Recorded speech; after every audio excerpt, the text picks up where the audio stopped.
भी इसका अर्थ समझा जाता है सतोगुण। आदमी कहता है ना थोड़ा सत्व में रहिए, सतोगुण। लेकिन जब हम सात्विक विकार की बात करते हैं तब सत्व की चर्चा ना होकर के ये थोड़ा गहरा, इसको शुद्ध सत्व मानना चाहिए। तो जब भी हम इसमें सात्विक विकार शब्द का इस्तेमाल करेंगे तो इसमें हम शुद्ध सत्व की चर्चा करें। शुद्ध सत्व क्या होता है? तमोगुण, रजोगुण, सतोगुण, उसके ऊपर शुद्ध सत्व, और शुद्ध सत्व के ऊपर होता है विशुद्ध सत्व।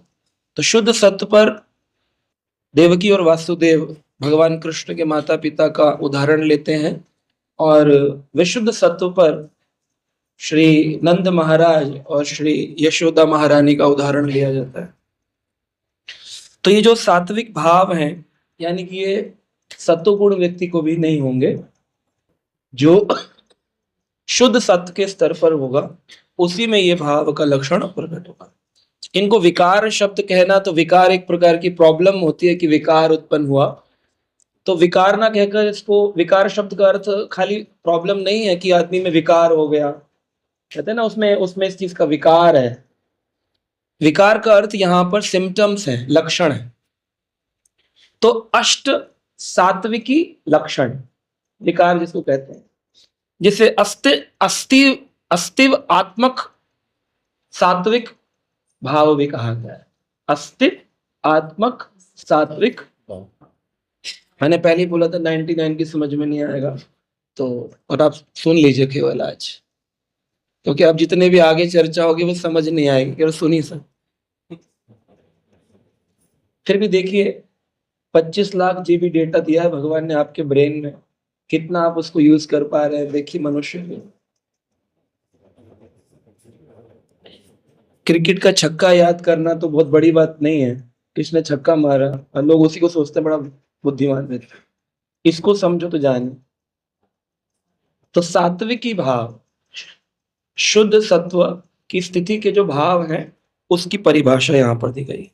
तो अभी अद्वैत गोसाई प्रभु साथ में पढ़ेंगे, आप जब मैं रोकूंगा तभी रुके। जी प्रभु जी। जब भक्त कृष्ण प्रेम में प्रत्यक्ष या अप्रत्यक्ष संबंध से गहन रूप से प्रभावित होता है तो उसकी दशा सात्विक भाव कहलाती है। ऐसे भाव से उत्पन्न लक्षणों को 3 शीर्षकों में रखा जा सकता है: आर्द्र, दग्ध तथा रुक्ष। कृष्ण के लिए उत्पन्न आर्द्र सात्विक भाव के 2 विभाग किए जाते हैं, प्रत्यक्ष तथा अप्रत्यक्ष। राधा रानी कुंद पुष्पों का हार गूंथ रही थी, किंतु जैसे ही उन्होंने कृष्ण की वंशी की ध्वनि सुनी वैसे ही उन्होंने अपना काम बंद कर दिया। यह प्रत्यक्ष आर्द्र सात्विक भाव का उदाहरण है। अप्रत्यक्ष रोकेंगे तो जो ये भाव हैं इनको 3 भाग में बांटा गया है। सात्विक विकार जिसको कहते हैं अष्ट सात्विक विकार, तो अष्ट यानी 8 होता है, तो 8 बाद में सिम्टम आएंगे। पहले उसके 3 प्रकार बताए। पहला है आर्द्र, दूसरा है दग्ध, तीसरा है रुक्ष। आर्द्र को स्निग्ध भी कहा जाता है। स्निग्ध शब्द आपने कई बार श्रवण किया होगा। स्निग्ध शब्द का अर्थ है चिकना, ऑयली चीज होती है उसको स्निग्ध कहते हैं। उसी को अंग्रेजी में मॉइस्ट कहते हैं।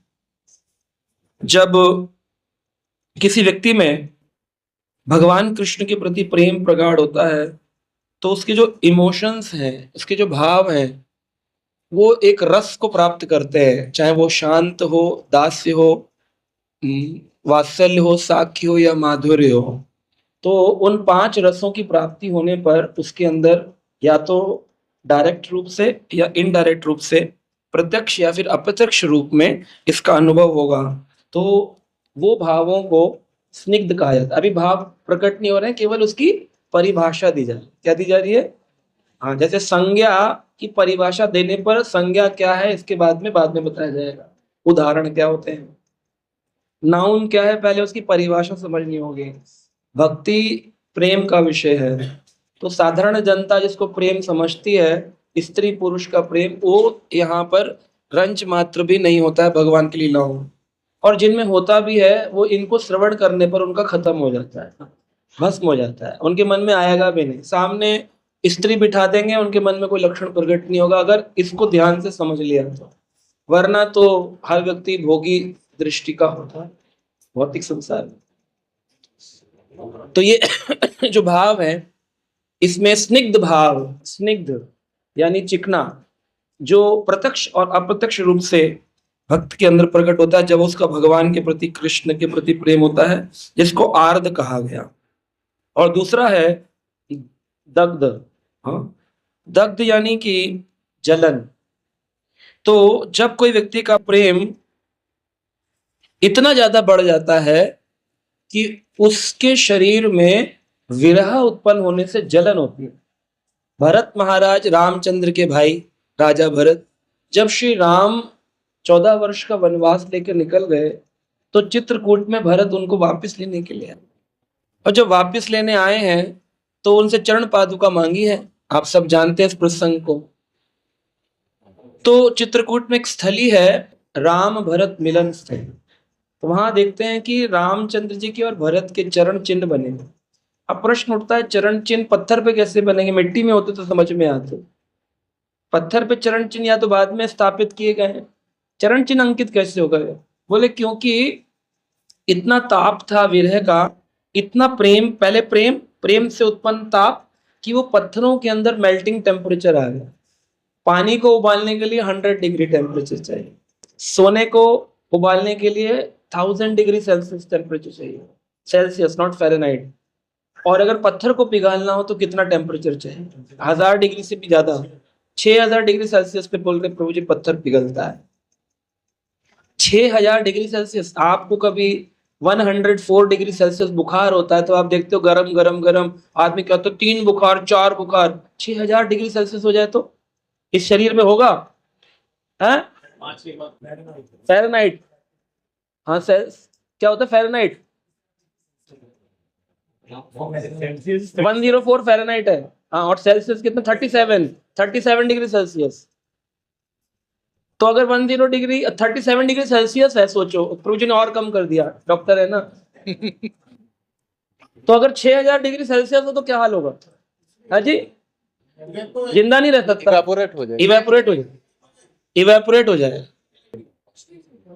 तो आप सोचिए, खाली जाकर देखना, दंडवत कर देना, फूल डाल देना, सनातन धर्म की जय, भरत महाराज की जय, रामचंद्र की जय। अरे प्रेम तो देखो उनका। चैतन्य महाप्रभु को जब जगन्नाथ जी का दर्शन नहीं हो रहा है तो उस काल में वो जाकर के अलरनाथ जी में दर्शन कर रहे हैं कि ये जगन्नाथ जी का प्रति स्वरूप है। तो वहां जब दंडवत कर रहे हैं तो पत्थरों पर जहां घुटने हैं वहां घुटने में छेद हो गया, जहां हाथ है वहां हाथ में छेद। श्रीमती राधा रानी का प्रेम इतने उच्च स्तर का है, इतने उच्च स्तर का है, जिसको संसार ने डांडिया नाच बना के रख दिया। और बोलते हैं हम भक्ति करते हैं, हम भजन करते हैं, उनको कुछ नहीं आता। ये सब नरक के वासी होते हैं, मंदिर जाने वाले भी। ये मत सोचना जो मंदिर जा रहे हैं नरक नहीं जाएंगे, मंदिरों में भी भूत प्रेत होते हैं। भगवान की भक्ति बहुत उच्च स्तर पर होती है, पहले उसके लिए चित्त का शुद्ध होना जरूरी है। इसलिए श्रील प्रभुपाद जी ने हरिनाम मंत्र दिया। राधा कृष्ण के चरित्र को रेखांकित कर देना अपनी मनोभावना से बहुत बड़ा दंड है उसका। अब ललित माधव ग्रंथ में श्रील रूप गोस्वामी वर्णन कर रहे हैं कि श्रीमती राधा रानी का प्रेम का ताप इतना बढ़ गया, इतना बढ़ गया, इतना बढ़ गया कि राधा रानी कह रही हैं कि अब श्री कृष्ण के विरह में जीवन जिया नहीं जाता। श्री कृष्ण के विरह में अब जीवन जिया नहीं जाता है, तो मैं अपना जीवन अंत कर देता हूँ। तो उन्होंने एक कुंड देखा है जिसके अंदर सर्प पड़े हुए हैं, जहरीले, किंग कोबरा टाइप, और एक एक सर्प में बहुत अत्यधिक जहर भरा हुआ है, और वो कुंड है जो नागों से भरा हुआ कुंड है। तो उसमें कह रहे हैं मैं इसमें कूद के प्राण दे दूं, फिर कहते नहीं नहीं ललिते, मैं इसमें नहीं कूद सकती हूँ। बोले क्यों? बोले इसमें कूद गई तो ये जो जहर है ना इनका, वो कुछ भी नहीं है मेरे ताप के आगे। इनके जहर तो मुझे असर नहीं करेगा, लेकिन मेरे शरीर का ताप इतना है कि ये सब नाग जलकर भस्म हो जाएंगे। ये वीरा होता है। ऐसा वीर किसके पास है? कृष्ण भगवान के मंदिर गए गए नहीं गए, उठे उठे नहीं उठे उठे, झपाटोक आए आए नहीं आए, कहाँ है? और हम बात करें जय जय राधे, जय जय राधे राधे कहने से शाम चले। तो कुछ खिला दीजिए या तो बाहर घुमा दीजिए। ऊंचा टॉपिक चल रहा है ना, उसको समझ नहीं आएगा तो वो चिल्लाता रहेगा।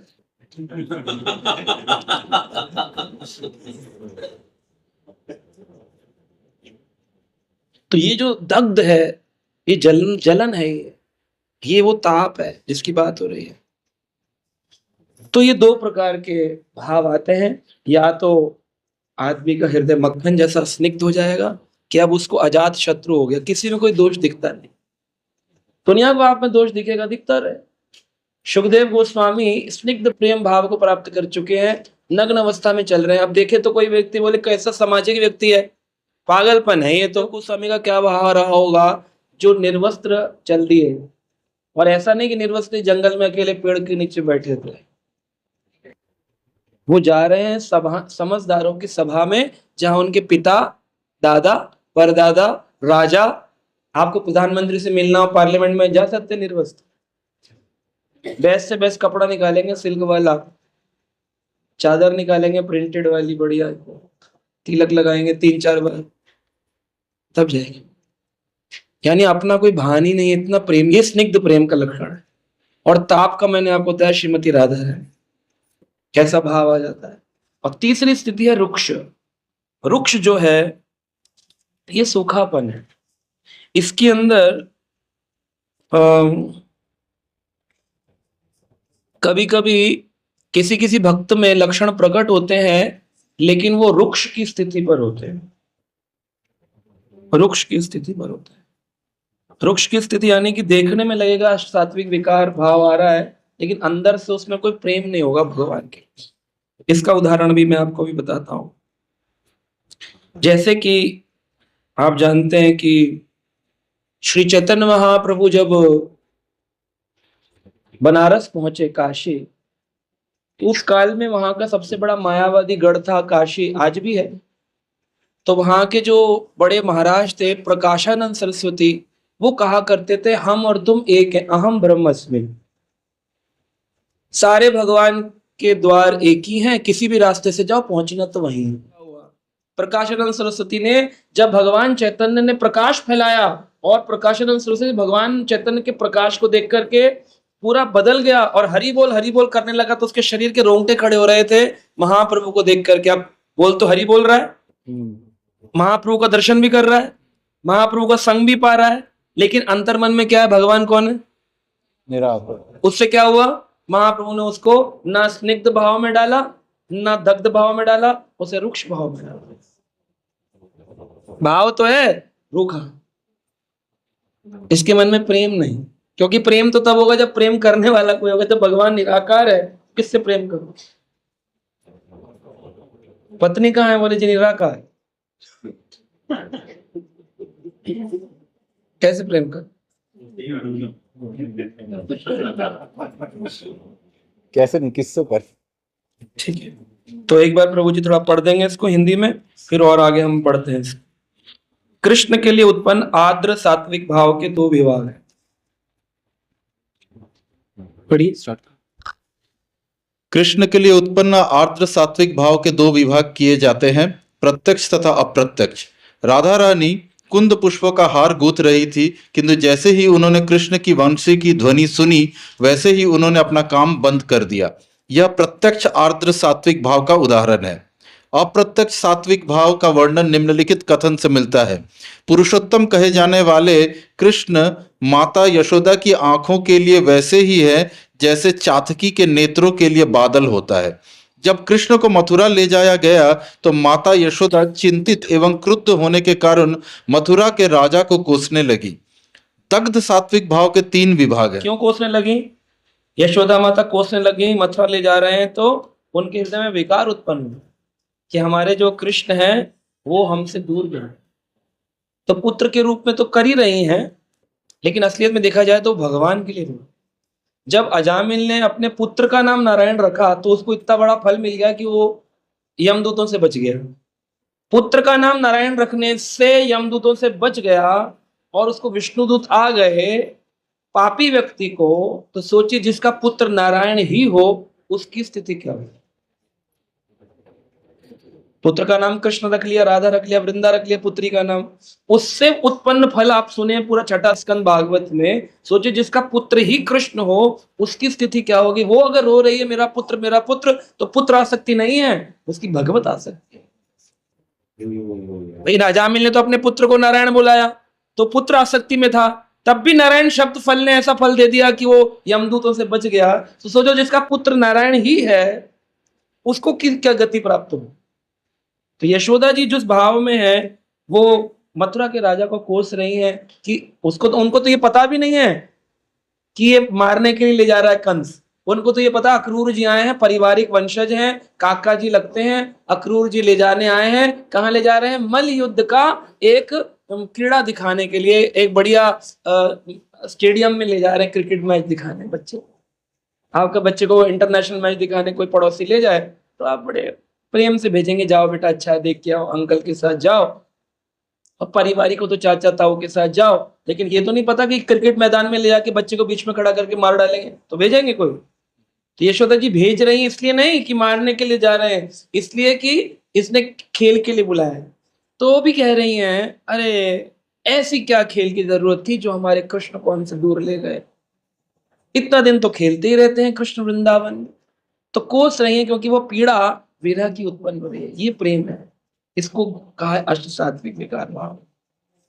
आगे दग्ध सात्विक भाव के 3 विभाग हैं। इनमें से एक का उदाहरण इस प्रकार है। एक दिन माता यशोदा ने सपना देखा कि विशाल पूतना राक्षसी उनके घर के आंगन में पड़ी है। फलतः वे तुरंत ही कृष्ण की खोज करने के लिए व्याकुल हो उठी। तो अभी सपना आया है, साक्षात नहीं है।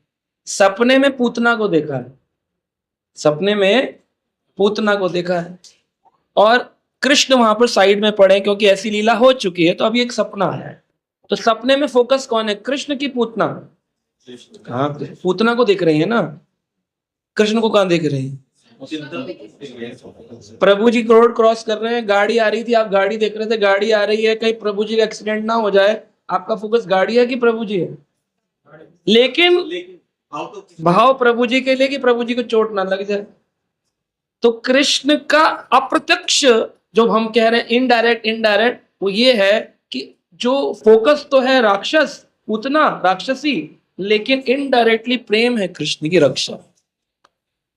ये इनडायरेक्ट भाव है। तो अप्रत्यक्ष का उदाहरण ये है। आगे जब अभक्त के शरीर में भाव के लक्षण प्रकट होते हैं तो ये भाव के रुक्ष लक्षण कहलाते हैं। अभक्त वास्तव में भौतिकवादी होते हैं, किंतु कभी कभी वे किसी शुद्ध भक्त के संपर्क में आने पर भाव के कुछ लक्षण प्रकट करते हैं। भक्ति के ज्ञाता इन्हें रुक्ष लक्षण कहते हैं। हाँ, आपका माइक ऑन नहीं है क्या? ऑन है। हरे कृष्णा।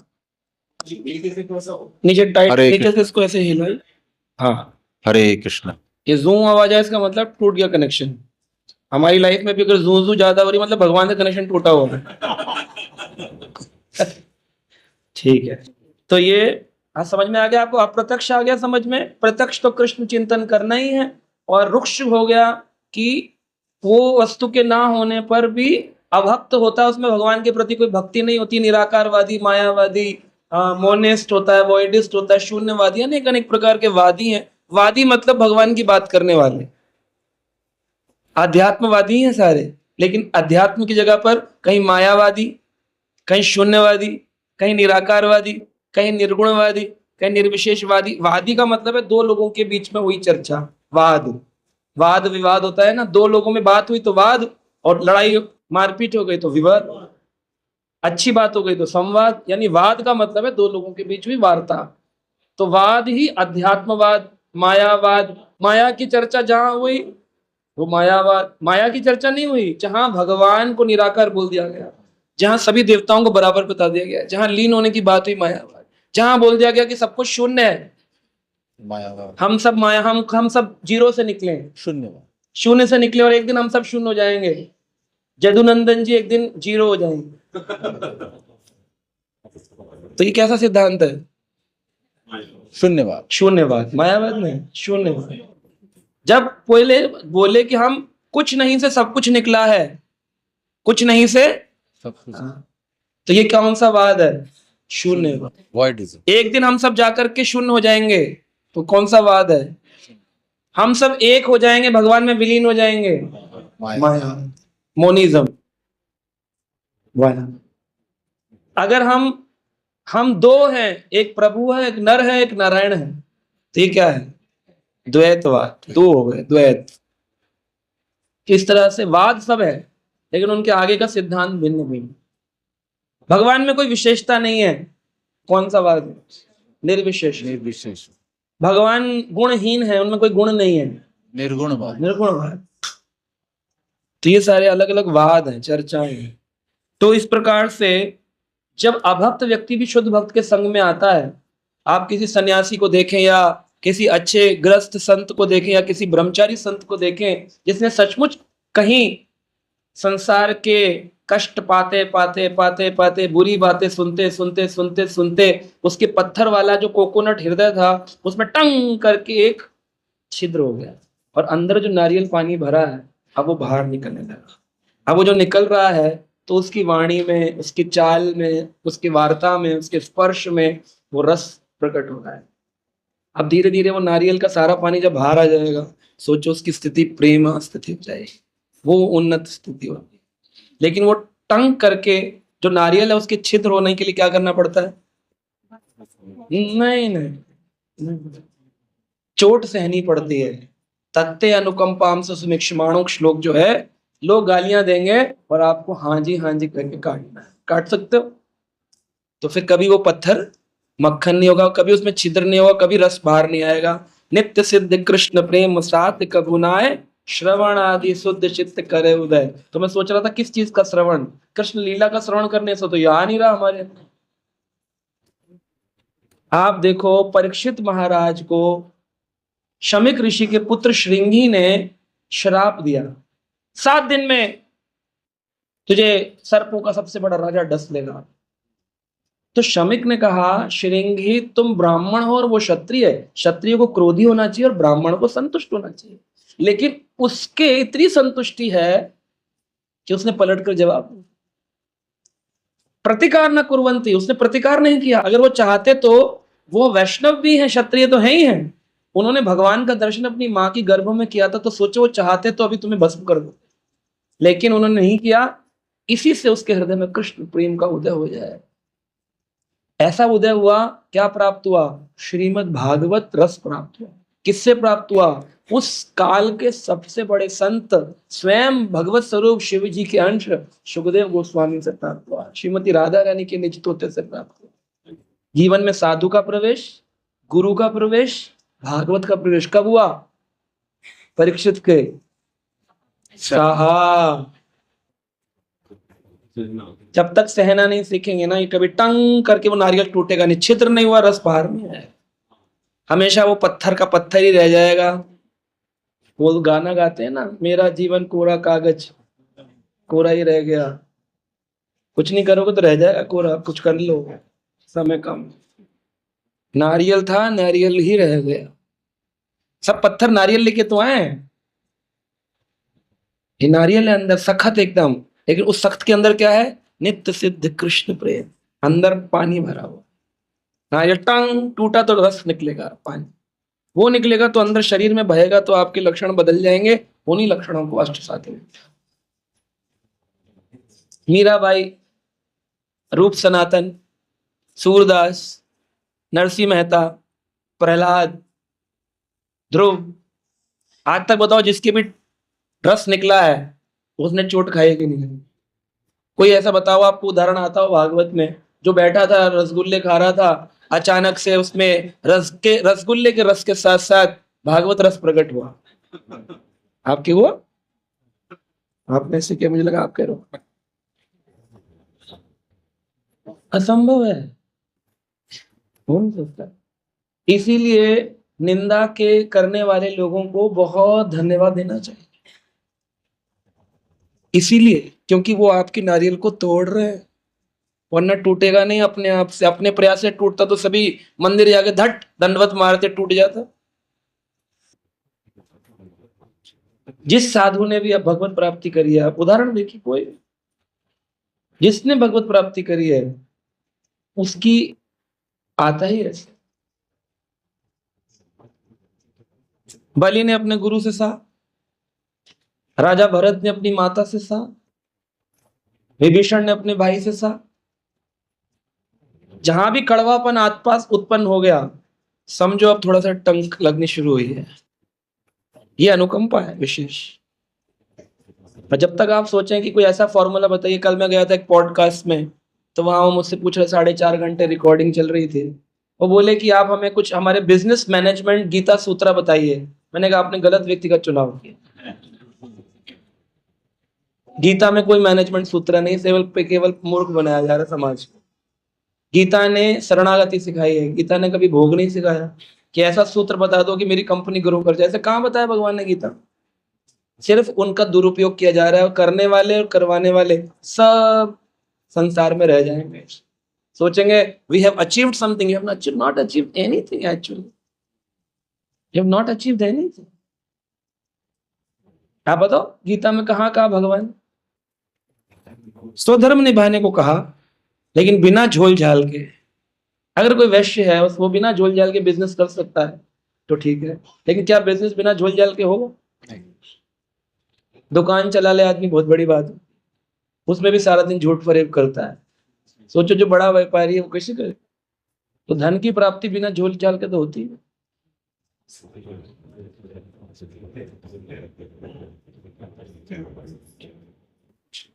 धनी व्यक्ति का झोल झाल छोड़ दे। ये चारों के लिए एक धर्म बताया है। शूद्र सेवा के अंदर चिढ़ना छोड़ दे, शूद्र सेवा में चिढ़ना छोड़ दे। मजदूर को बोला यहाँ काम करो, यहाँ किया, यहाँ बोले यहाँ किया, यहाँ किया, 12 घंटे किया तो बाद मुक्त हो जाएगा। वैश्य बिजनेस में झूठ बोलना छोड़ दे। उतना अलाउड है आटे में नमक, लेकिन नमक में आटा ना डाले। 10 रुपए की चीज है, उसको बोले जी भाई 12 की बेच रहा हूं, तो बोले कि जी मैं तो इसमें कुछ नहीं कमा रहा हूं, आप कसम भगवान की अपने गीता पे हाथ रख के बोल रहा हूं कुछ कमा नहीं रहा हूं। तो एसी ऐसी लगा के बैठे सर, बच्चे स्कूल कैसे जा रहे हैं अगर कुछ कमा नहीं रहा? वो कमा रहा है, लेकिन हाँ आपको एक्सप्लॉइट नहीं करता। तो 10 की चीज 12 में बेचना समझ में आता। 10 की चीज 50 में, जितने में निकल जाए चेप दो दुनिया को, दुनिया जाए मैं इंजॉय करूं, कभी कर नहीं सकते हो। अभी आने वाला पॉडकास्ट सुनिएगा, पूरा ड्रिल कर दिया वो व्यक्ति का पूरा बिजनेस टेढ़ा मेढ़ा होगा।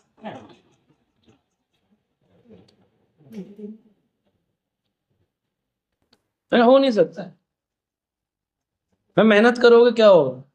और कुछ नहीं होगा। बोला फिर तो लोग मेहनत करना छोड़ दे। मैंने कर लो, लेकिन सुख निर्धारित है। बोला वो कैसे? मैं मेहनत करी, ऑडी लूंगा, 1 करोड़ रुपए जोड़ लिए, लेने चले, घर से फोन आया बच्चे का गिर गया, हॉस्पिटल ले जाना पड़ रहा है। ऑडी लेने जाएंगे, बच्चे को लेने जाएंगे? बोला बच्चे को लेने जाएंगे। मैं कहा उस पे हॉस्पिटल में 1 करोड़ खर्चा हो गया, कहाँ है ऑडी? मेहनत करके भी सुख प्राप्त हुआ? मेहनत से सुख निर्धारित है। मेहनत करके पैसा कमा सकते हो, लेकिन उसका सुख उत्पन्न नहीं होगा। वो कोर्ट केस में चला जाएगा, वो हॉस्पिटल में चला जाएगा, वो चोरी में निकल जाएगा, मकान लोगे उसका पोजेशन नहीं मिलेगा, प्रॉपर्टी डीलर चोरी कर लेगा। तुम्हारा सुख निर्धारित है, वो मेहनत से नहीं मिलता। तो मेहनत करो, लेकिन ये मत सोचो कि इससे सुख मिल जाए। सुख तो अपना लेके आए। तो ये बात सुन करके तो फिर वो स्ट्रेस में आ गए। पॉडकास्ट तो डालेंगे, हो जाता वो भाग काट देंगे। तो ये सिद्धांत है। तो हम चर्चा कर रहे हैं कि हृदय में अगर हाँ क्षत्रिय अगर डरना छोड़, क्षत्रिय डर जाता है। क्षत्रिय कहता है कि मैं उतना ही करूंगा जितना सरकार मुझे पैसा देती है ना। क्षत्रिय अगर भयभीत हो रहा है तो वो क्षत्रिय नहीं। क्षत्रिय को भयभीत नहीं होना चाहिए, अभय होना चाहिए। लेकिन फिर भी सारे लोगों को क्षत्रिय भाव नहीं होते। मैं एक आर्टिकल पढ़ रहा था, मतलब नॉट ऑफेंडिंग एनीवन, पर लिखा था soldiers nowadays not have soldier feelings. आज का जो क्षत्रिय है उसमें क्षत्रिय भाव, वो नौकरी कर रहा है सरकारी पेंशन पाने के लिए, और टेंशन ये रहती कहीं बॉर्डर पे मर ना जाऊं, मेरी फोटो ना टंगे जाए। क्या वो इसलिए जी रहा है कि देश के लिए अपना जीवन समर्पित करे? कितने हैं ऐसे? तो वो क्षत्रिय नहीं। जो क्षत्रिय है, जो सच में जी रहा है कि मैं मरूं, मरूं, मरूं देश के लिए, और ना मरे तो भगवान की इच्छा। भगवान ने भी अर्जुन को यही कहा, क्षत्रिय का कर्म है युद्ध करना। बोले मर गए तो बोले जिंदा क्यों है? क्षत्रिय मरने के लिए जिंदा हुआ है। रक्षा करते करते अगर मर गया तो मोक्ष द्वारम अपावृतम, मोक्ष का द्वार खुला है, स्वर्ग का द्वार खुला है। क्षत्रिय को भयभीत नहीं होना चाहिए, और ब्राह्मण को असत्य नहीं बोलना चाहिए। शास्त्र में जो है, अगर वो यथारूप बोलता है, वो घबरा गया है मेरा जजमान चला जाएगा, दक्षिणा नहीं देगा, अगर झूठ बोल दिया तो वो फिर झूठ बोल के अपना जीवन यापन करता है, तो वो फिर कभी मुक्त नहीं हो सकता। ब्राह्मण जीवन जी जाएगा, मकान बना लेगा, हो सकता है गाड़ी खरीद ले ब्राह्मण, लेकिन मुक्त नहीं। मुक्ति के लिए चारों वर्णों में है। तो ब्राह्मण को सत्य वाचन करना है, क्षत्रिय को अभय रहना है, वैश्य को जो है झोल झाल नहीं करना, उतना ही करना है जितना निर्धारित है। और दान, अगर वो कमा भी रहा है तो उसको दान नहीं कर रहा है तो फंस जाएगा। तो इसलिए ज्यादातर लोग वैश्य लोग दान करता दिखाई देते हैं, वरना वो फंस जाएगा। और शूद्र के लिए बिना किसी रोकथाम के, बिना चिड़े जो सेवा दी जाए वो कर। तो अगर नारियल के अंदर छिद्र हुआ, रस निकला, तो 8 प्रकार के भाव प्रकट होंगे, लक्षण। अभी तक हमने परिभाषा पढ़ी है, अब हम क्या पढ़ेंगे? लक्षण पढ़िए। सात्विक भाव के 8 लक्षण होते हैं। स्तंभित होना, स्वेद आना, रोमांच होना, वाणी का अवरुद्ध होना, शरीर का कंपन, शरीर का रंग बदलना, अश्रुपात तथा विध्वंस। रूप गोस्वामी ने इन 8 लक्षणों की वैज्ञानिक व्याख्या की है, जो निम्न प्रकार है। जब प्राण शक्ति, प्राण पृथ्वी के संपर्क में रहती है तो मनुष्य आश्चर्यचकित हो जाता है। जब वही प्राण शक्ति जल के संपर्क में आती है तो अश्रुपात होता है। जब वही प्राण शक्ति अग्नि के संपर्क में आती है तो पसीना आता है, और उस शक्ति के आकाश के संपर्क में आने से पूर्ण विनाश होता है। जब वह शक्ति वायु से संपर्क में आती है तो कंपन, वाणी का अवरोध तथा रोमांच होता है। ये लक्षण कभी भीतर से और कभी बाहर से प्रकट होते हैं। शुद्ध भक्त को ऐसे लक्षणों की अनुभूति सदैव अपने भीतर होती रहती है, किंतु बाहरी लोगों के भय से वह सामान्यतया इन्हें प्रकट नहीं होने देता। तो बाहरी लोगों के भय से उसको प्रकट नहीं होने दिया जाता है, लेकिन अंदर ये लक्षण। हमारे शरीर में कितने तत्व हैं? कितने तत्व हमारे शरीर में?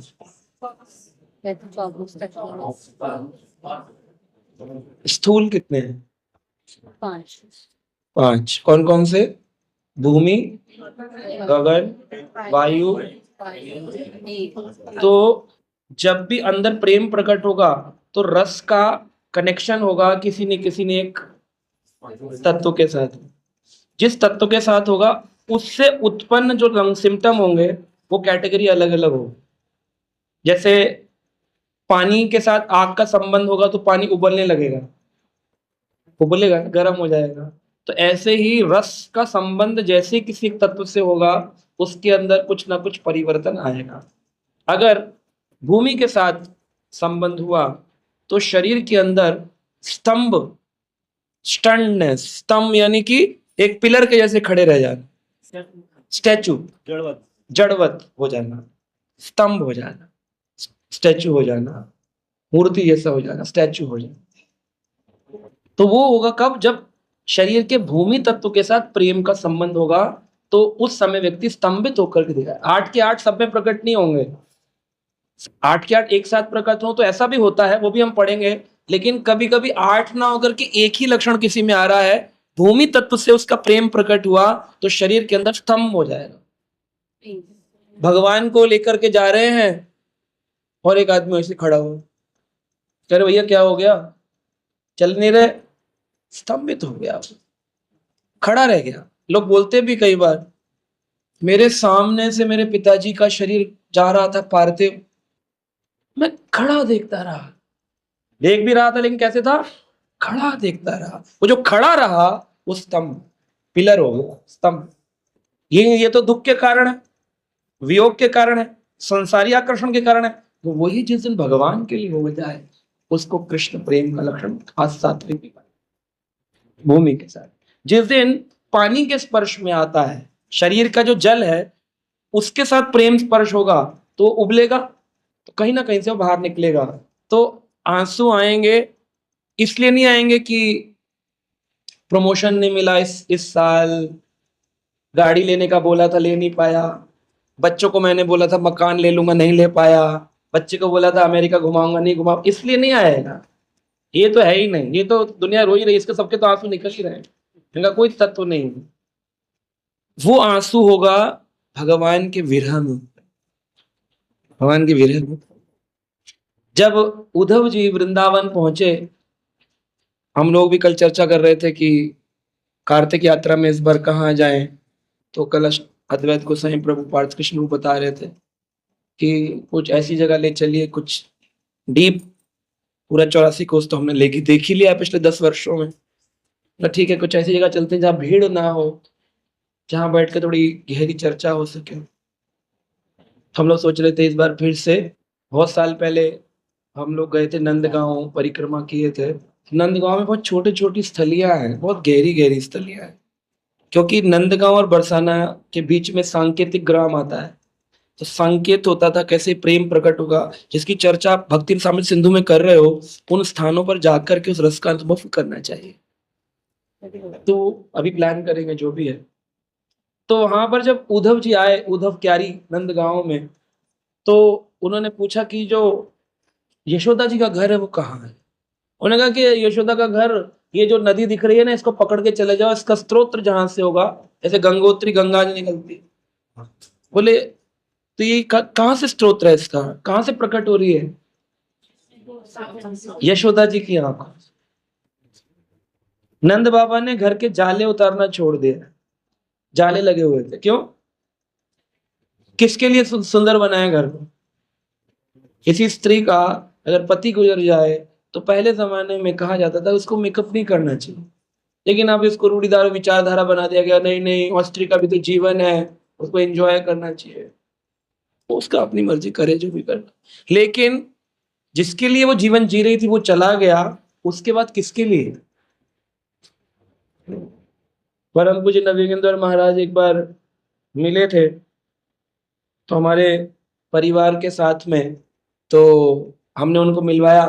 मैंने कहा ये, किसी ने बोला ये बहुत अच्छे कथावाचक है महाराज जी, तो ये कुरुक्षेत्र की बात है, पत्नी भी थी मैं भी था, हमारा बेटा एक था बड़ा वाला आदमी। तो वो पूछे कि तुमने लिपस्टिक लगाई हुई है, तो भाई बोले कि हाँ महाराज जी। बोले किसके लिए लगाई है, जिसको तुझे चाहिए था वो तो मिल गया और उससे भी तुझे मिल गया, अब किसके लिए। तो मैंने कहा बात तो ठीक है, लॉजिकल, क्योंकि जीवन में जिसके लिए हम जीवन जी रहे हैं उसके हमसे उस प्राप्त हो जाने के बाद फिर किसके लिए। तो इसलिए पहले जमाने में स्त्री सती हो जाती थी कि अब मैं किसके लिए जीवन जीऊं, जिससे मैं प्रेम करती थी वो तो चला गया, लेकिन बाद में उस प्रेम को प्रथा का रूप दे दिया गया कि जो प्रेम नहीं कर रही है उसको भी जबरदस्ती जलाने लग गए। तो फिर अब सती नहीं रहती स्त्री, सतीत्व खत्म हो गया उसका। ऐसे ही कोई व्यक्ति, कोई भक्त जिसके जीवन से शून्यतम जगत सर्वम गोविंद विरणा में हो गया, गोविंद के बिना मेरा जीवन शून्य हो गया है, तो वो व्यक्ति किसके लिए तैयार हो रहा है। तो नंद बाबा ने कहा किसके लिए घर सुंदर बनाए, कृष्ण ही चले गए वृंदावन छोड़ के, तो जाले लगे हुए थे घर के।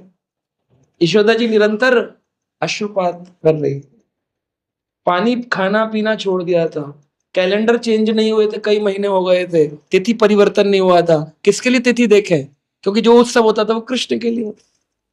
तो ग्रस्त जीवन के बारे में भी शिक्षा दे रहे हैं कि जिनके जीवन में कृष्ण नहीं है उनका सारा जीवन तो वैसे ही व्यर्थ जा रहा है, वो तो नरक के द्वार की तरफ चल रहे हैं, बस एक दिन और 2 दिन, कितने दिन रहेंगे बस।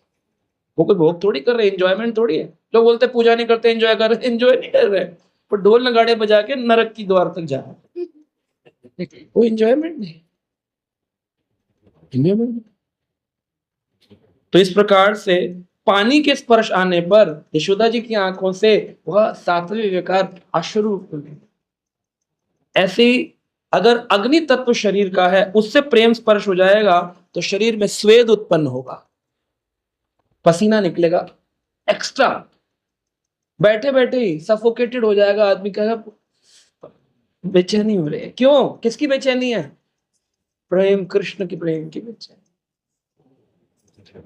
शरीर का रंग परिवर्तित हो जाना, जैसे भगवान कृष्ण श्रीमती राधा रानी का स्मरण करते करते श्याम वर्ण से गौर वर्ण हो जाते हैं, और गौरंग महाप्रभु श्री कृष्ण का स्मरण करते करते गौर वर्ण से श्याम वर्ण। इसको कहते हैं वै वर्ण। वै वर्ण, वर्ण का परिवर्तन होता है। कृष्ण वर्णम तुषा कृष्णम, कृष्ण ने अपने रूप को परिवर्तित किया है क्यों? राधा रानी का स्मरण करते करते।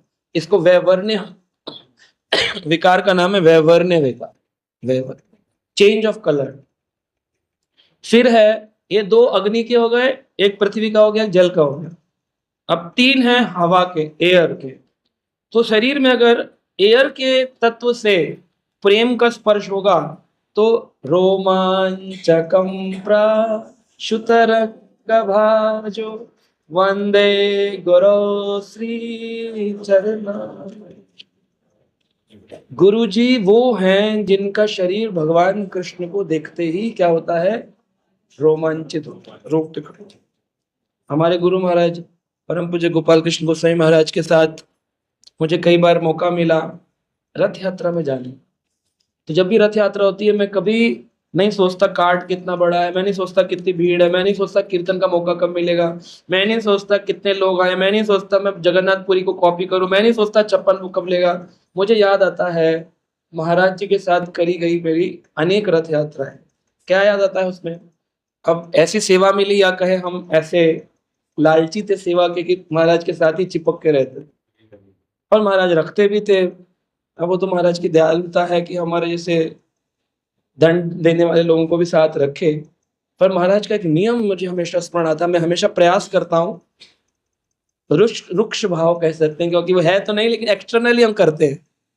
महाराज जगन्नाथ भगवान का दर्शन करते थे, 2 कदम चलते थे, फिर पलट करके जगन्नाथ जी को थे, फिर चलते थे, कुछ देर चलते रहेंगे, कीर्तन करते करेंगे, फिर बोलेंगे हरि बोल, रोक देते थे। हम लोग तो आगे आगे जा रहे हैं, तो पलट के क्या देखते हैं? रथ को कितनी दूर है, कितनी दूर रथ रह गया है, कंप्लीट करना चाह रहे हैं? नहीं। महाराज से मैंने एक दिन पर्सनली पूछा, महाराज ने कहा जगन्नाथ रथ यात्रा क्या है प्रभु?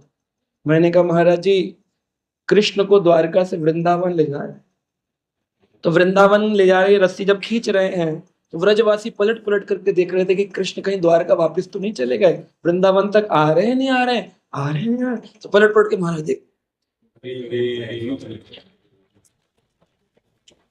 ये भाव सात्विक विकार, अश्रु का, स्वेद का, रोमांच का, पुलकित शरीर ऐसे होता है। और कंपन, रोमांच, कंप्राशु, कंप्राशु का मतलब है कंपन, शरीर कंपित होगा, कंपन प्रारंभ ऐसा शरीर। और फिर है प्रलय। प्रलय है जब आकाश तत्व से स्पर्श हो जाए तो वो प्रलय। प्रलय यानी डिवास्टेशन। अब तो वो पागल हो गया, मत प्रमत्त हो गया। जैसे अपने रूप सनातन कैसे हो गए? ग्रस्तो प्रमत्तो चा मुदा, उनकी जो मुदा है, जो उनकी मुद्राएं हैं, ग्रस्तो प्रमत्तो चा मुदा, प्रेम उन्माद विषाद अशेष दशया। प्रेम उन्माद विशेष दशेष कैसी हो गई है कि उनको पता ही नहीं चलता है। कभी वो राधा कुंड तटे, कदे कालिंदी तनया तीरे, चा वंशी वट। कितनी दूर दूर है, कहाँ वंशी वट, कहाँ कालिंदी, कहाँ राधा कुंड, और उन जगहों पर जा जाकर के क्या बोल रहे हैं?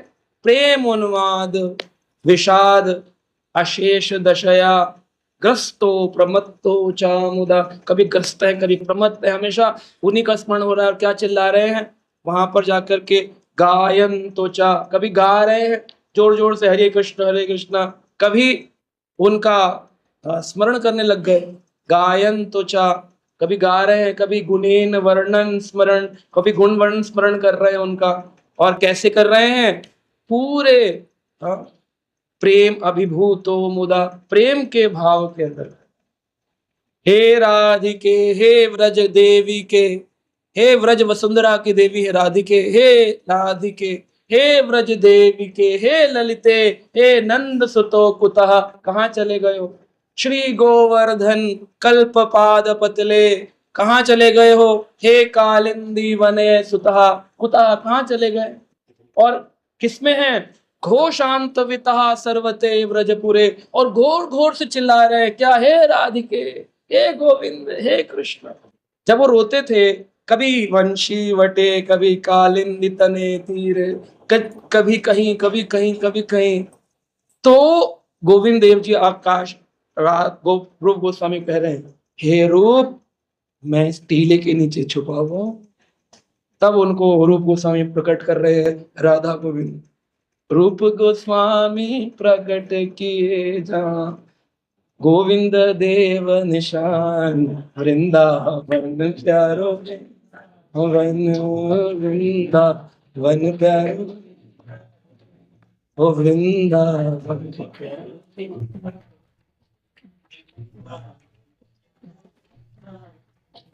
तो इस तरह से वो रोते थे, चिल्लाते थे। ऐसे थोड़ी भगवान ने प्रकट कर दिए कि गए वृंदावन खरीद के लाए गोलू लड्डू गोपाल जी, दिल्ली में प्रकट किए वृंदावन से खरीद के लाए। खरीद के थोड़ी होता है भगवान, खरीद के नहीं होता भगवान। सुंदर लगे खरीद लाए, शोपीस थोड़ी है, शोपीस नहीं होता, प्रकट होते है ना। तो जितने भी अच्छे संत मिलेंगे आप देखेंगे कि जीवन में हो सकता है उनके माता पिता से परंपरागत, जैसे मीराबाई को उनके पिता के द्वारा मिले, रूप सनातन को श्री चैतन्य महाप्रभु की विशेष कृपा से प्राप्त हुआ, है ना। सूरदास जी को उनके पिता की कृपा से प्राप्त, तो यहाँ वल्लभाचार्य जी की कृपा से प्राप्त हुए। हाँ। तो हम देखेंगे कि जो जीवन में विग्रह मिले या सेवाएं मिली, वो सब किसी ना किसी कृपा से प्राप्त। खरीदने का सिस्टम नहीं था कि अभी एडवांस जमाने में लड्डू गोपाल खरीद लाए, हम भी भगवान की सेवा कर रहे। क्या सेवा कर रहे? कहाँ है तुम्हारा भाव? कहाँ है तुम्हारे गुरुजी? कहाँ है? वैसे कर लोगे सेवा, ले लेंगे भगवान, भूखे हैं तुम्हारे, हैं? वो नहीं। तो ये 8वां सिम्टम है। तो हमने 5 पढ़े, स्तंभ, अश्रु, स्वेद, वैवर्ण्य, पुलक और कंप, और एक और है फ्लैटरिंग वॉइस, यानी कि स्वर भेद हो जाना। जगन्नाथ भगवान को जब चैतन्य महाप्रभु देखते हैं तो जगन्नाथ ना कह के जगन्नाथ। जब अपने गुरु ईश्वरपुरी से मिलकर के वापिस चैतन्य महाप्रभु नवदीप पहुंचे तो उस समय निमाई नहीं रहे, वो निमाई पंडित हो गए और उन्होंने संस्कृत विद्यालय निमाई पाठशाला को प्रारंभ किया। निमाई पाठशाला को प्रारंभ किया तो निमाई बच्चों को पढ़ाते थे, छोटे छोटे बच्चे थे, और निमाई जो थे वो भगवान थे और संस्कृत के स्कॉलर थे, केशव कश्मीरी को जीत चुके थे। तो उन्होंने संस्कृत विद्यालय, सारे स्कूल, सारे गांव ने बोला कि भाई हम भी चाहते हैं, तुमने केशव कश्मीरी को हराया तो तुम्हारे बच्चे तुम्हारे से। अब वहां स्वर लिपि समझा रहे हैं, सा रे ग ग ग ग, गोविंद गोविंद गोविंद गोविंद। अरे माँ भी तो आए, वो रुक जाते थे। फिर लोग बोलते थे, गुरुजी आप गोविंद गोविंद कह रहे हैं, स्वर लिपि टूट रही है। हाँ हाँ, सा रे ग ग गौर गौर गोविंद गोविंद गो, अटक जाओ, बढ़ नहीं पा। कोई भी व्याकरण शब्द बोल रहे हैं उसमें पूछ रहे हैं, 2 प्रकार के पक्ष होते हैं, शुक्ल पक्ष होता है और एक कृष्ण कृष्ण कृष्ण। पक्षी नहीं बोल पा रहे। ये स्थिति जो है इसको स्वर भेद कहते हैं। स्वर में भेद आया, बोला ही नहीं जाएगा, वो बात बोलने चाह रहे, रुक जाएगी, अवरुद्ध हो जाएगी। और प्रेम के कारण ही हो सकता है, नाटक से नहीं हो सकता है? आपने लिया वैष्णव भजन, मोबाइल में खोला, लैपटॉप में खोला, करता लिया, धवा धप गा गए, गाया ही ना, एक भजन कंप्लीट ना कर सको, एक भजन कंप्लीट ना कर सको, वो प्रेम है। एक भजन ना गाया जाए आपसे, बोले मैं छोड़े, मैं गाऊंगा नहीं, आप लोग ही गा लो, गाया ही नहीं जा रहा है, पूर्णता ही नहीं हो पा रही है। इसीलिए श्रीमद् भागवत में श्रीमती राधा रानी तत्व की चर्चा सुखदेव गोस्वामी नहीं किए, करेंगे तो भागवत पूर्ण नहीं होगा। परीक्षित बैठे भागवत श्रवण कर, बोल दूंगा तो रुक जाएगा, बोलेंगे। तो ये स्वर भेद लक्षण एक है। तो अब हम इसको और थोड़ा डिटेल में श्रवण करेंगे। इन 8 को हमने सूक्ष्म पढ़ा है, इन 8 सिम्टम को पढ़ेंगे। पढ़िए लोग।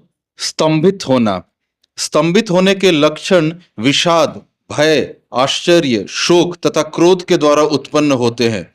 वाणी का रुकना, गति का रुकना, शून्यता का भाव तथा परम वियोग का भाव इसके लक्षण है। उद्धव श्री कृष्ण की लीलाओं का वर्णन करते हुए विदुर से कहते हैं, एक दिन जब श्री कृष्ण ने मालिन के वेश में उद्यान में प्रवेश किया और गोपियों को हास परिहास से आनंदित किया तो सारी गोपियां चकित हो गई। फिर कृष्ण को उद्यान से जाते हुए गोपियां इतनी भावमग्न होकर देख रही थी मानो उनके मन तथा नेत्र कृष्ण का अनुगमन कर रहे हों। इन लक्षणों से लगता है कि यद्यपि गोपियां तृप्त नहीं हुई थी, किंतु भावमय प्रेम से वे स्तंभित हो गई थी। स्तंभित होने का एक अन्य उदाहरण तब मिलता है जब कंस की यज्ञशाला में कृष्ण कई मल्लों से घिरे हुए थे। तब उनकी माता देवकी स्तंभित हुई थी और जब उन्होंने कृष्ण को मल्लों के बीच देखा तो उनकी आंखों से आंसू सूख गए। ब्रह्मा के भी स्तंभित होने का एक दृष्टांत मिलता है। श्रीमद् भागवत में 10वें कैंटो 13वें चैप्टर 56 श्लोक में बताया गया है कि जब ब्रह्मा को पता चला कि यह ग्वाल बाल स्वयं भगवान है तो वे स्तंभित रह गए। जब ब्रह्मा ने कृष्ण समेत सारे ग्वाल बालों को पुनः देखा तो उनकी इंद्रियों ने काम करना बंद कर दिया। वे इस तरह स्तंभित होने के कारण चतुर्भुजी सोने की प्रतिमा जैसे लग रहे थे। इसी प्रकार जब व्रजवासियों ने देखा कि श्री कृष्ण ने गोवर्धन पर्वत को अपने बाएं हाथ में उठा लिया है तो वे स्तंभित हो गए। शोक के कारण उत्पन्न आश्चर्य का उदाहरण तब प्राप्त होता है जब कृष्ण बकासुर के उदय में प्रवेश कर रहे थे और सारे देवता शोकाकुल होकर स्वर्ग में स्तंभित हो गए। इसी प्रकार अर्जुन के स्तंभित होने का उदाहरण तब मिलता है जब उन्होंने देखा कि अश्वत्थामा श्री कृष्ण पर अपना ब्रह्मास्त्र छोड़ने जा रहा है। तो ये है स्तंभित होना। इसमें नीचे भी कुछ भाग दिया गया है, ग्रंथ पूरा पढ़ना चाहिए। देवकी कृष्ण की असली माता थी और उनके पिता वासुदेव थे। देवकी के भाई कंस से इस बालक को बचाने के उद्देश्य से वासुदेव ने कृष्ण को वृंदावन के नंद माता यशोदा को दे दिया। यही कृष्ण ने बालकाल की लीलाएं की। 16 वर्ष की आयु में कृष्ण मथुरा लौटे और इसी यज्ञशाला में कंस का वध किया। इन घटनाओं के विस्तृत विवरण के लिए लेखक की पुस्तक भागवत देखें। तो यहाँ पर अनेक अनेक स्तंभ के उदाहरण। स्तंभ का मतलब है एस्टॉनिशमेंट, अंग्रेजी में एस्टॉनिशमेंट, एस्टॉनिश हो जाना, स्तंभित हो जाना। हमारे साथ लाला खेल रहा था, अचानक से गोवर्धन उठा लिया। तो मैं तब बल कहां से आ गया, लाला गोवर्धन उठा लिया। अब लाला भी चिंता मग्न है, वर्णन करूं कि नहीं करूं, लेकिन भगवान ने उसको राधा रानी पर टाल दिया कि कछु ग्वाल बालन को संग, कछु माखन लियो चुराए, मैंने तो राधा जी की कृपा से जे गिरिवर ली। मैंने इस गिरिराज को श्री राधा रानी की कृपा से उठाया। तो ब्रज देवी का कौन है, श्री राधा। मैं तो ब्रज का लाला, मैं देवता नहीं। तो प्रेम से उत्पन्न होते हैं और कभी कभी शोक के कारण भी स्तंभ उत्पन्न होता है। शोक कब हुआ, अब कई जगह पर कृष्ण के अच्छे कार्य करने पर भी स्तंभ हो रहा है और कहीं कहीं पर गलत काम पर भी। जैसे अघासुर के मुख में कृष्ण का जाता हुआ देख करके कृष्ण को उनके मुख में जाता देख करके वह स्तंभित रह गए कि बाकी ग्वालवाल। कालिया नाग को नाथते हुए जब कृष्ण नृत्य किए कालिया के फन पे, तो नंद यशोदा सामने स्तंभित खड़े। लिखा है भागवत में स्तंभित खड़े, स्तंभित है ना, कि काट दे कोई आदमी तो खून नहीं शरीर के अंदर, गिर जाए मर जाए तो पर ऐसा एनेस्थीसिया लग गया पता ही नहीं चलता, सर्जरी कर दो, इतना स्तंभित भाव, इसको स्तंभ कहा। समझ रहे हैं आप या नहीं? सो रहे हैं आप लोग भी स्तंभित हो गए? स्तंभित हुए। और कोई प्रश्न किसी का स्तंभ को लेकर के? स्तंभित भाव, फिर आगे बढ़े। स्टंट तो हो गया, तो अंग्रेजी वर्ड हो गया, कैसे हो जाना, कैसे हो जाना? हाँ ना, नॉट ओनली पॉसिबल। अब जिससे आप प्रेम करते हो, जैसे छोटा बच्चा है और वह 10वें माले पे चढ़ गया और पतंग लूटने के भाव से 5 साल का बच्चा 15 अगस्त बनाने जा रहा है और आप सोच रहे हो कि हुआ आजाद, ये इसकी आज असली आजादी हो जाएगी। किनारे खड़ा है बिल्कुल छत के और लटक रहा है आधा, तो पतंग खींच रहा है और 10वें माले पे। आप नीचे खड़े क्या करोगे? चिल्लाओगे? चिल्लाओगे तो कूद जाएगा। आप जो बोलोगे वो कर देगा। मत कूदना, वट कूद जाए। 5 साल का है, बड़ा नहीं, क्या करोगे? अब क्या होगा? What will happen? कैसे होगा? नहीं, कुछ नहीं, कैसे का तो याद ही नहीं आएगा। ये क्या हो गया, ये कैसे हो रहा है? स्तंभ। हाँ, आश्चर्यचकित है, लेकिन आश्चर्य तो कभी कभी हम लोगों को मॉन्यूमेंट वगैरह देख के भी हो जाता है। आश्चर्य तो हमें मॉन्यूमेंट देख के भी आता है कि बहुत ही कोई एक आश्चर्यचकित वस्तु देख ली। आश्चर्यचकित में तो आदमी शाबाशी भी दे देता है, या वाह यार, ऐसे लोग बोलते हैं। ये उसमें कुछ निकलता ही नहीं है, आवाज निकलेगी नहीं। स्तंभित हो जाने पर शरीर काटो तो खून नहीं है। नंद यशोदा ऐसी स्थिति, जब कालिया नाग को नाथ गोवर्धन उठा लिया तो बाकी ग्वालवाल मुंह खोले बस खड़े। कैसे उठाया, कैसे रखेगा, कुछ विचार ही नहीं आता है। ये हो क्या गया? हाँ, स्टैचू। हाँ,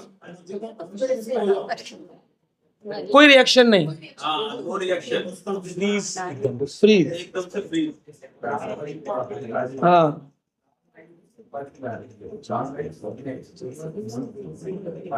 प्राणवायु के स्पर्श में आने पर स्तंभ बना है।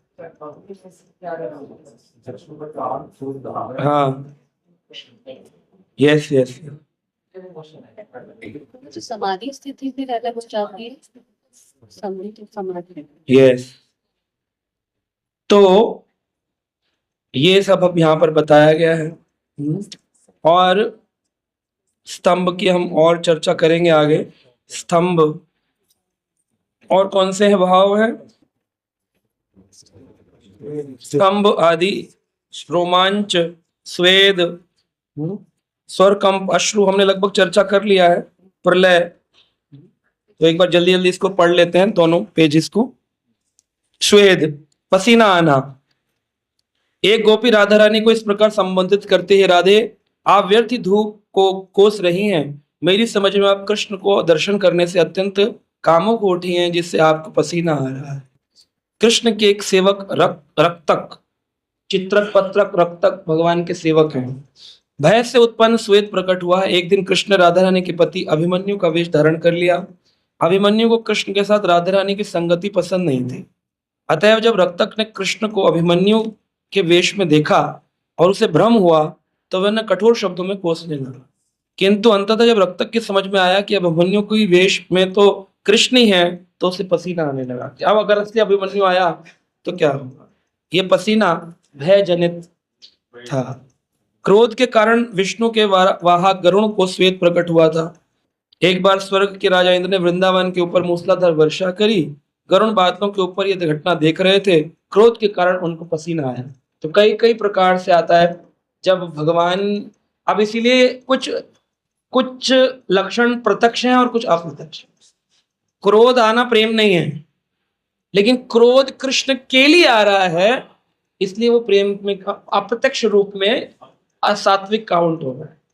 हनुमान जी का आग लगाना लंका में और उनके शरीर में पसीना उत्पन्न होना, इतना पसीना हो जाना कि उस पसीने की बूंद एक मगरमच्छ के मुंह में जाने से उनके पुत्र की प्राप्ति हो जाना, मकर ध्वज की, यहाँ पर भी पसीना उत्पन्न हो। लेकिन किस लिए? रामचंद्र जी के विपरीत गया है रावण। इस क्रोध से उत्पन्न पसीना उनके सात्विक विकार का, हनुमान जी का लक्षण है कि नहीं? तो कभी भी सेवक में ये सात्विक विकार, ये भाव के लक्षण आते हैं। हम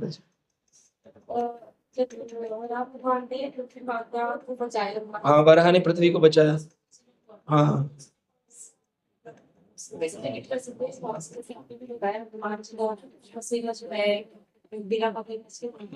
हाँ, मगध ध्वज का जन्म हुआ। तो भगवान के किसी को जन्म देने के लिए उनको वीर आदि की, शुक्राणु आदि की आवश्यकता नहीं होती। तो भगवान वराह ने जब पृथ्वी को अपने दांत पर धारण किया तो पृथ्वी के हृदय में एक भावना उत्पन्न हुई कि ये मेरे कौन है? रक्षक हैं, पति। दांत पे उठाए तो पति समझ में आए। आपके पति दांत पे उठाते हैं आप?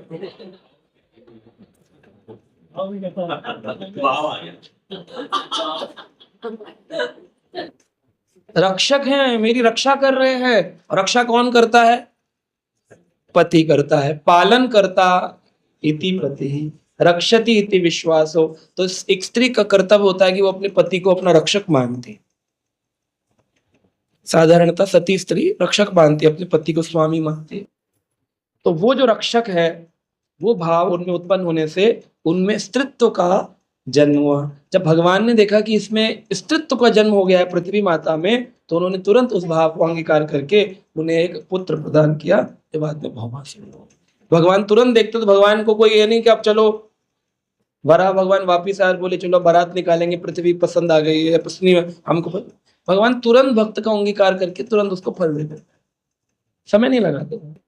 जैसे आप में जो भाव आएगा उसी भाव का लक्षण तुरंत प्रदान करेंगे, उसका फल तुरंत प्रदान करेंगे, तत्क्षण प्रदान करेंगे।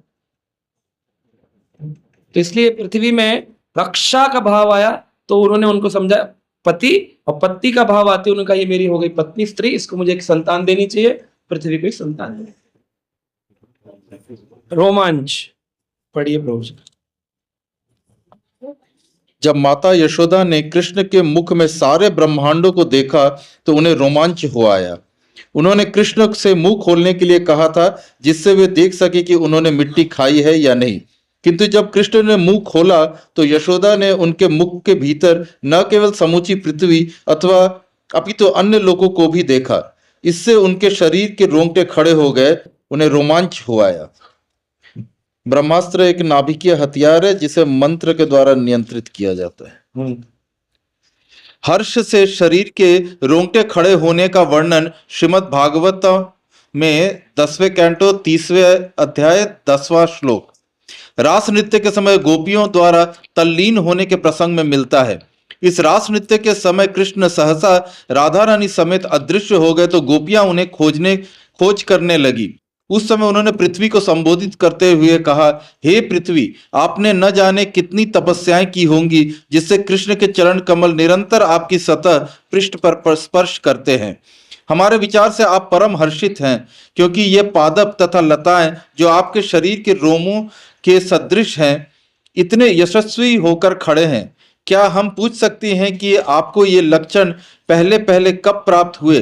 क्या वामन अवतार के समय से ही आप इस तरह हर्षित हैं या जब वाराह अवतार ने आपका उद्धार किया था तब से? कृष्ण कभी कभी ग्वालों के साथ युद्ध करने का स्वांग करते थे। जब कृष्ण ने इस स्वांग युद्ध में अपना शंख बजाया तो प्रतिपक्ष से लड़ने वाले श्रीदामा को रोमांच हो आया। इसी प्रकार जब अर्जुन ने कृष्ण को उनके विराट रूप में देखा तो उनके शरीर के रोंगटे खड़े हो गए। तो अर्जुन ने भी कहा था कि प्रभु मेरे शरीर के रोंगटे खड़े हो रहे, रोमांचित हो रहा हूँ, पुलकित हो रहा हूँ। तो आपके होते हैं पुलकित? खड़े होते हैं रोंगटे?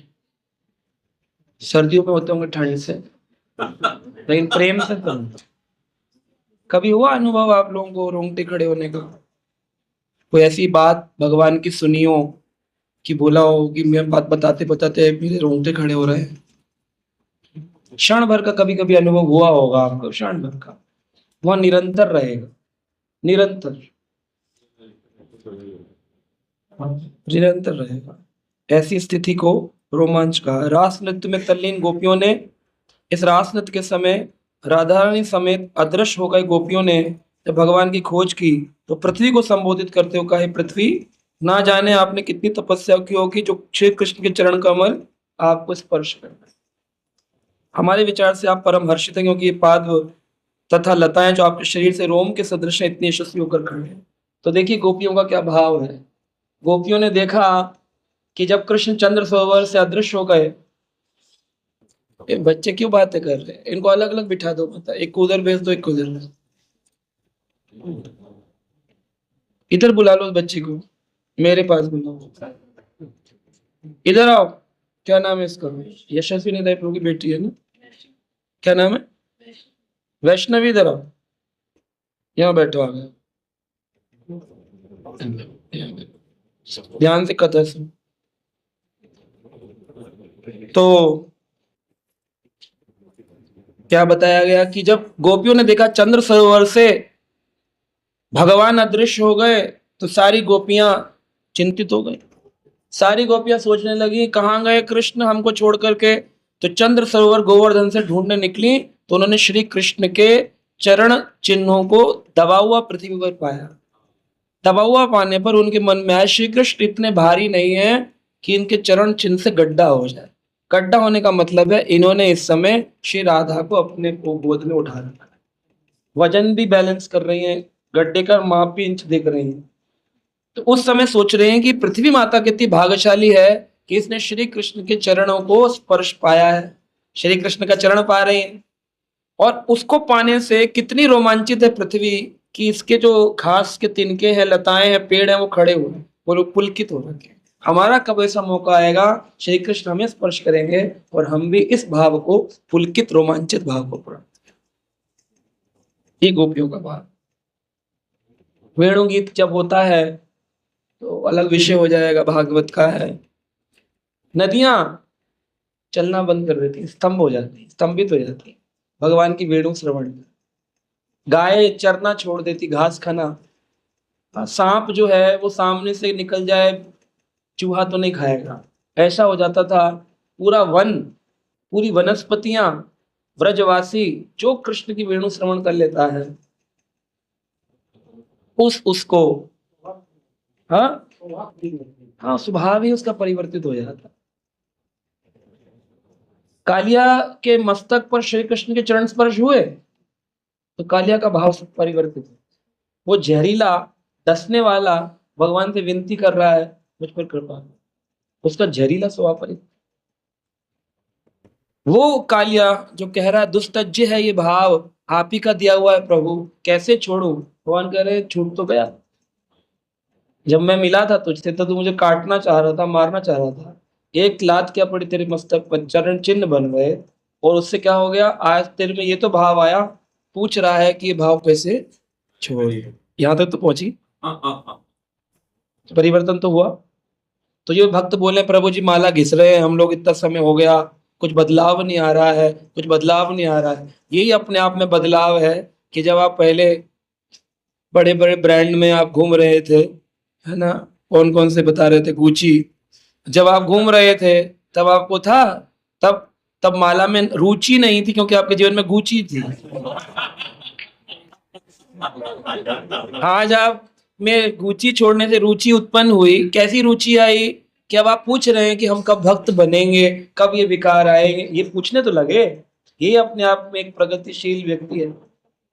एक दिन एक व्यक्ति ने महाराज के आगे बैठा था, प्रश्न करा हमारे गुरु महाराज से, बोला महाराज जी आपने इतना सुंदर भाव व्यक्त किया है है, हम पर भगवान की कृपा कब हो?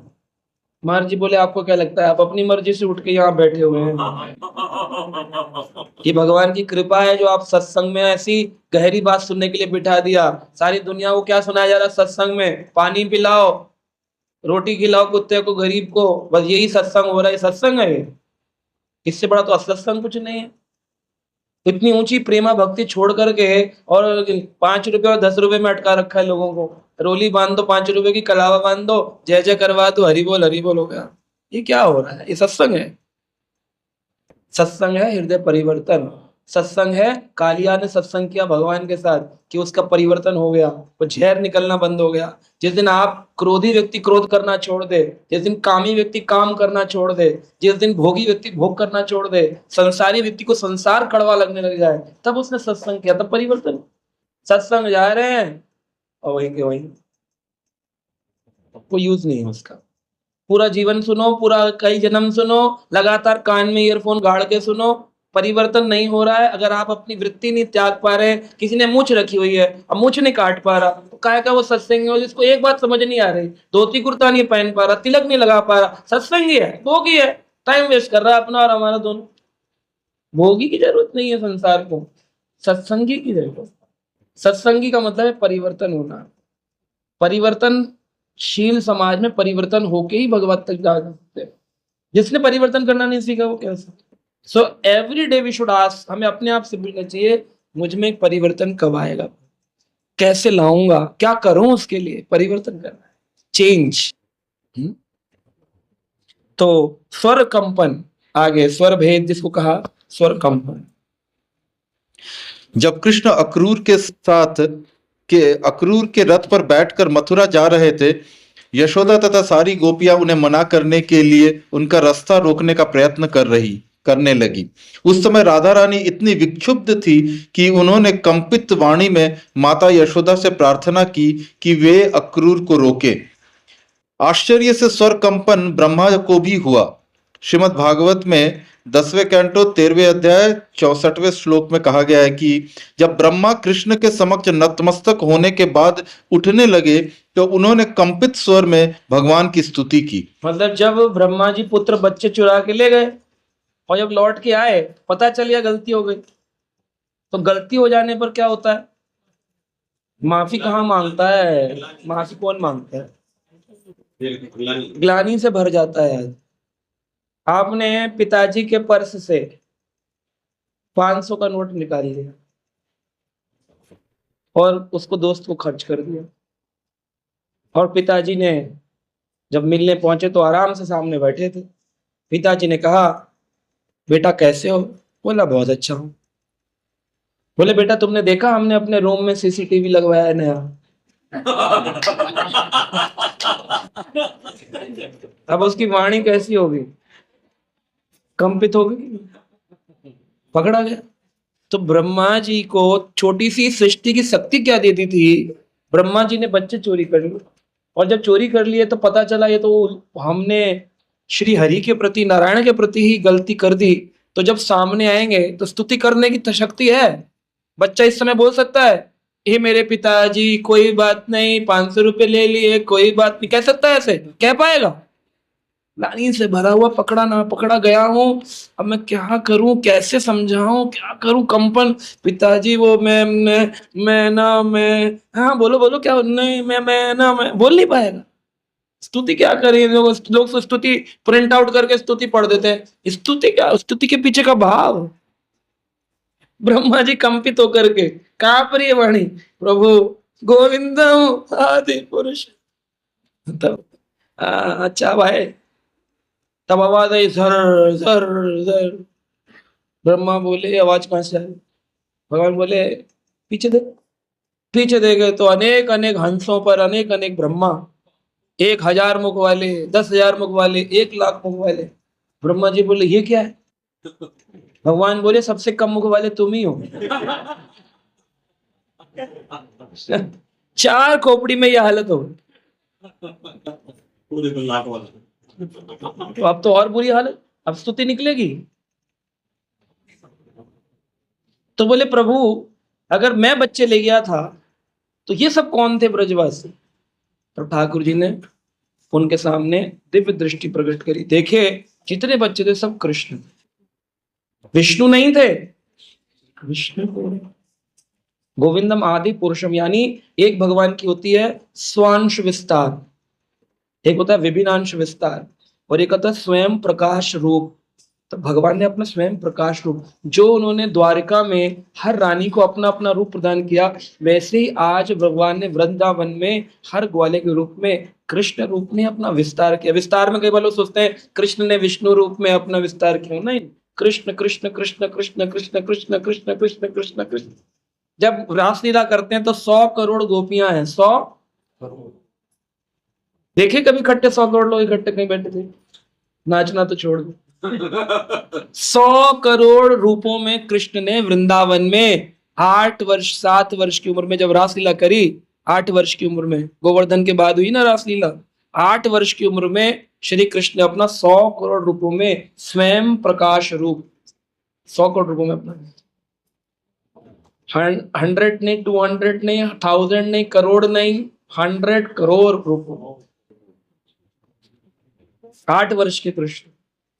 तब जब ऐसे आप अभी को हस्तित कर रहे हो, एक्सेप्ट नहीं कर पा रहे हो, ब्रह्मा जी की हालत सोचो, जिसने सृष्टि तुम तो केवल सुना है, जिसने सृष्टि रचना करी उससे इतनी बड़ी गड़बड़ हो जाए, क्या सोचेगा? स्थिति सोचो क्या हो। गड्ढा खोदेगा कहाँ मिल जाए, छुप जाऊं जा, पानी ढूंढेगा जहां जाकर के मर जाओ डूब कर, है कि नहीं? वो स्थिति हो गई ब्रह्मा जी की। गिल्टी कॉन्शियस, आवाज नहीं निकल रही, स्तंभित भाव में, कंपित भाव, रोमांचित भाव, ठीक है। अश्रु,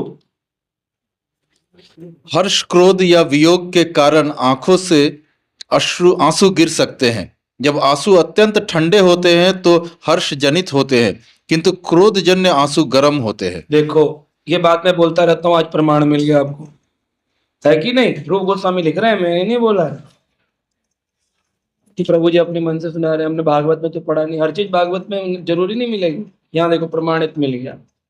गर्म आंसू और ठंडे आंसू, ठंडे खुशी के और गर्म दुख के आंसू, क्रोध के आंसू, किंतु क्रोध जन्य आंसू गर्म होते हैं। इन सभी परिस्थितियों में आंखों की गति बढ़ जाती है और आंखें प्रायः लाल हो जाती हैं।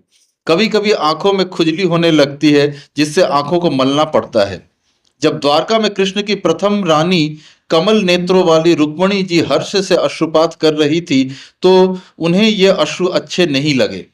हरिवंश में एक श्लोक आता है जिसमें सत्यभामा कृष्ण के प्रति अपने अत्यधिक स्नेह के कारण आंसू बहाने लगती हैं। क्रोध जनित अश्रुपात का उदाहरण भीम में उस समय मिलता है जब उन्होंने राजसूय यज्ञशाला में शिशुपाल द्वारा कृष्ण को अपमानित होते देखा।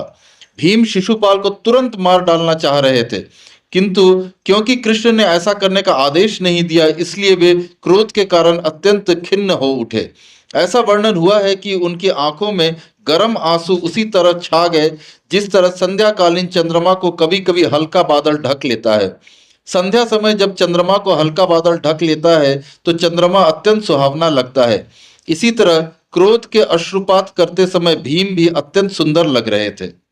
श्रीमद् भागवत के में 10वें स्कंद के 60वें अध्याय के 23वें श्लोक में रुक्मिणी द्वारा शोक के कारण अश्रुपात करने का सुंदर उदाहरण मिलता है। जब कृष्ण तो यहाँ पर सत्यभामा मैंने भी निकाले आंसू, लेकिन कैसे निकाले?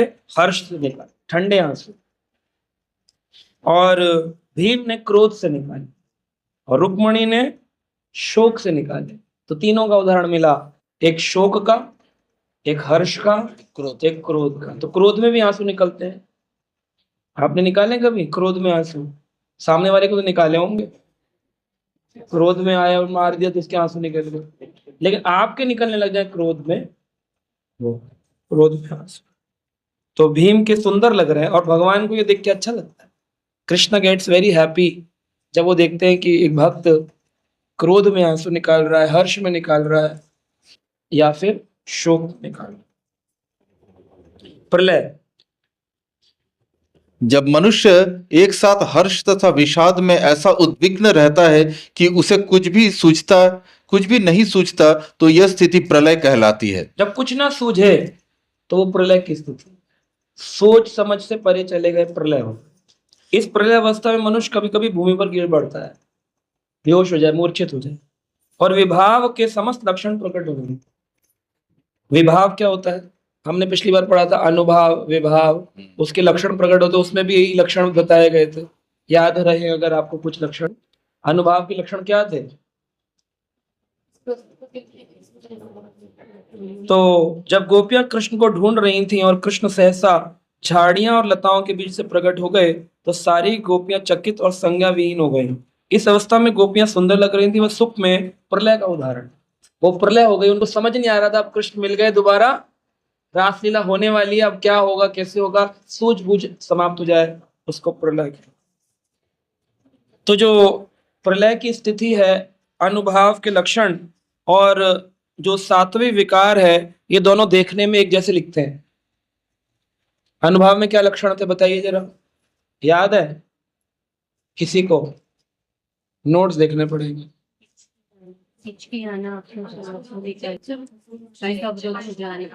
शरीर चलायमान नहीं होता, हिचकी आना, और आंखों से अश्रु, तो इसमें आ गया अनुभाव के लक्षण हो गए अश्रु, और सात्विक विकार भी हो गया अश्रु। तो दोनों में अश्रु में क्या भेद है समझेंगे। एक व्यक्ति अश्रु निकाल रहा है, अब उसके कई भेद हो गए।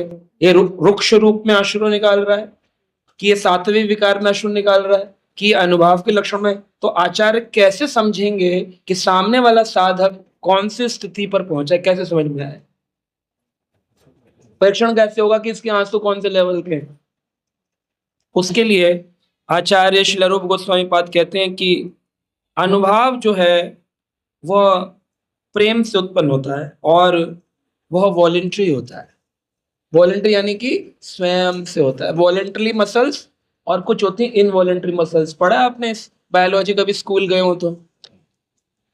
गए आप लोग स्कूल? बायोलॉजी पढ़ी है? 8th 9th में तो पढ़ी होगी। तो क्या होती है इनवॉलेंट्री, वॉलेंट्री क्या होती है? वॉलेंट्री जो अंदर कंट्रोल करते हैं वो इनवॉलेंट्री होती है। हाँ, जो नॉट कंट्रोल होती हैं, और जो कंट्रोल में होती हैं, जैसे मान लीजिए हमारे हाथ की मसल है, बाइसेप है, ये हमारे हाथ में ऐसे करेंगे तो बढ़ेगी, ऐसे करेंगे तो घटेगी, ऐसे करेंगे तो बढ़ेगी, ऐसे करेंगे तो घटेगी।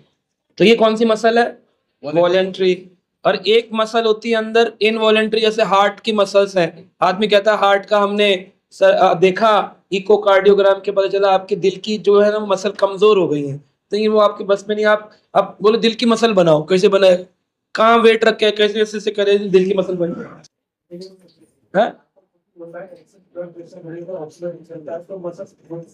सूझ गई। अब ठीक कैसे करोगे? ब्लड प्रेशर से हो रहे ना, वॉलेंट्री इनवॉलेंट्री ना, आपके हाथ में तो नहीं। जो ये इस प्रकार की जो इनवॉलेंट्री मसल और वॉलेंट्री, यानी जो आपके कंट्रोल में है और जो आपके कंट्रोल में। आंख आपके कंट्रोल में, आप बंद कर सकते हो, लेकिन मीठा खाया, अब शुगर निकलेगी कि नहीं निकलेगी, पैनक्रिया काम करेगी कि नहीं, आपके हाथ में। बटन ऑन किया, कर दिया, बटन बंद कर दिया, कर। गॉल ब्लैडर से बाइल जूस निकलेगा कि नहीं निकलेगा, आपके हाथ में।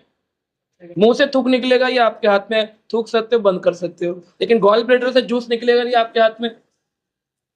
ऐसे कुछ चीजें आपके कंट्रोल में होती हैं, कुछ कंट्रोल नहीं होती। जो कंट्रोल में है वो अनुभाव के लक्षण है, और जो कंट्रोल में नहीं है वो अष्ट सात्विक विकार। रोए और पता चल गया मैं पब्लिक में बैठा हूं, पब्लिक सोचेगी नाटक कर रहा है, तो छुपा लिया, आया तो चुप, ये अनुभाव का लक्षण। लेकिन आया और रुक नहीं रहा, कंट्रोल नहीं हो रहा, इन वो मूर्छा आ जाएगी। जैसे हमारे प्रभु जी को आ जाती है बैठे बैठे, मूर्छा में, ये मूर्छा में रहता है।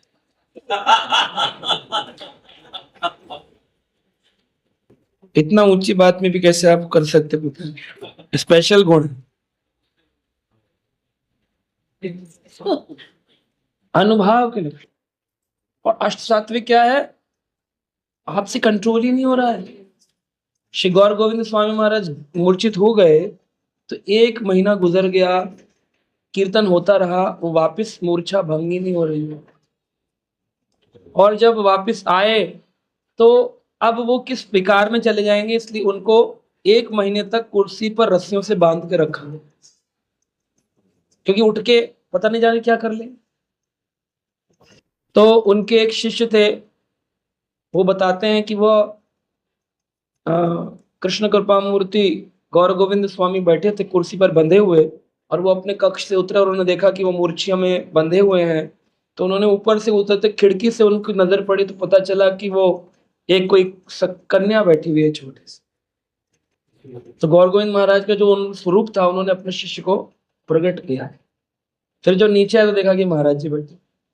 बोले अभी तो एक कन्या थी इसी कुर्सी पर बंधी हुई, कहाँ गई वो? तो उन्होंने फिर भक्तों को बताया, मैंने ये अनुभव किया। तो वो मूर्छा में बंधे हुए चैतन्य महाप्रभु जब अष्ट सात्विक विकार आ रहे हैं तो उनका जो सेवक गोविंद है वो उनको गंभीरा में ग्रिल बंद करके ताला डाल देता है कि कहीं महाप्रभु बाहर निकल के पता नहीं कहाँ पानी में ना कूद जाए। एक बार समुद्र में महानदी में कूद गए तो मछुआरे के जाल में फंस के बोला कोई गोरी मछली फंसी है, देखा तो महाप्रभु।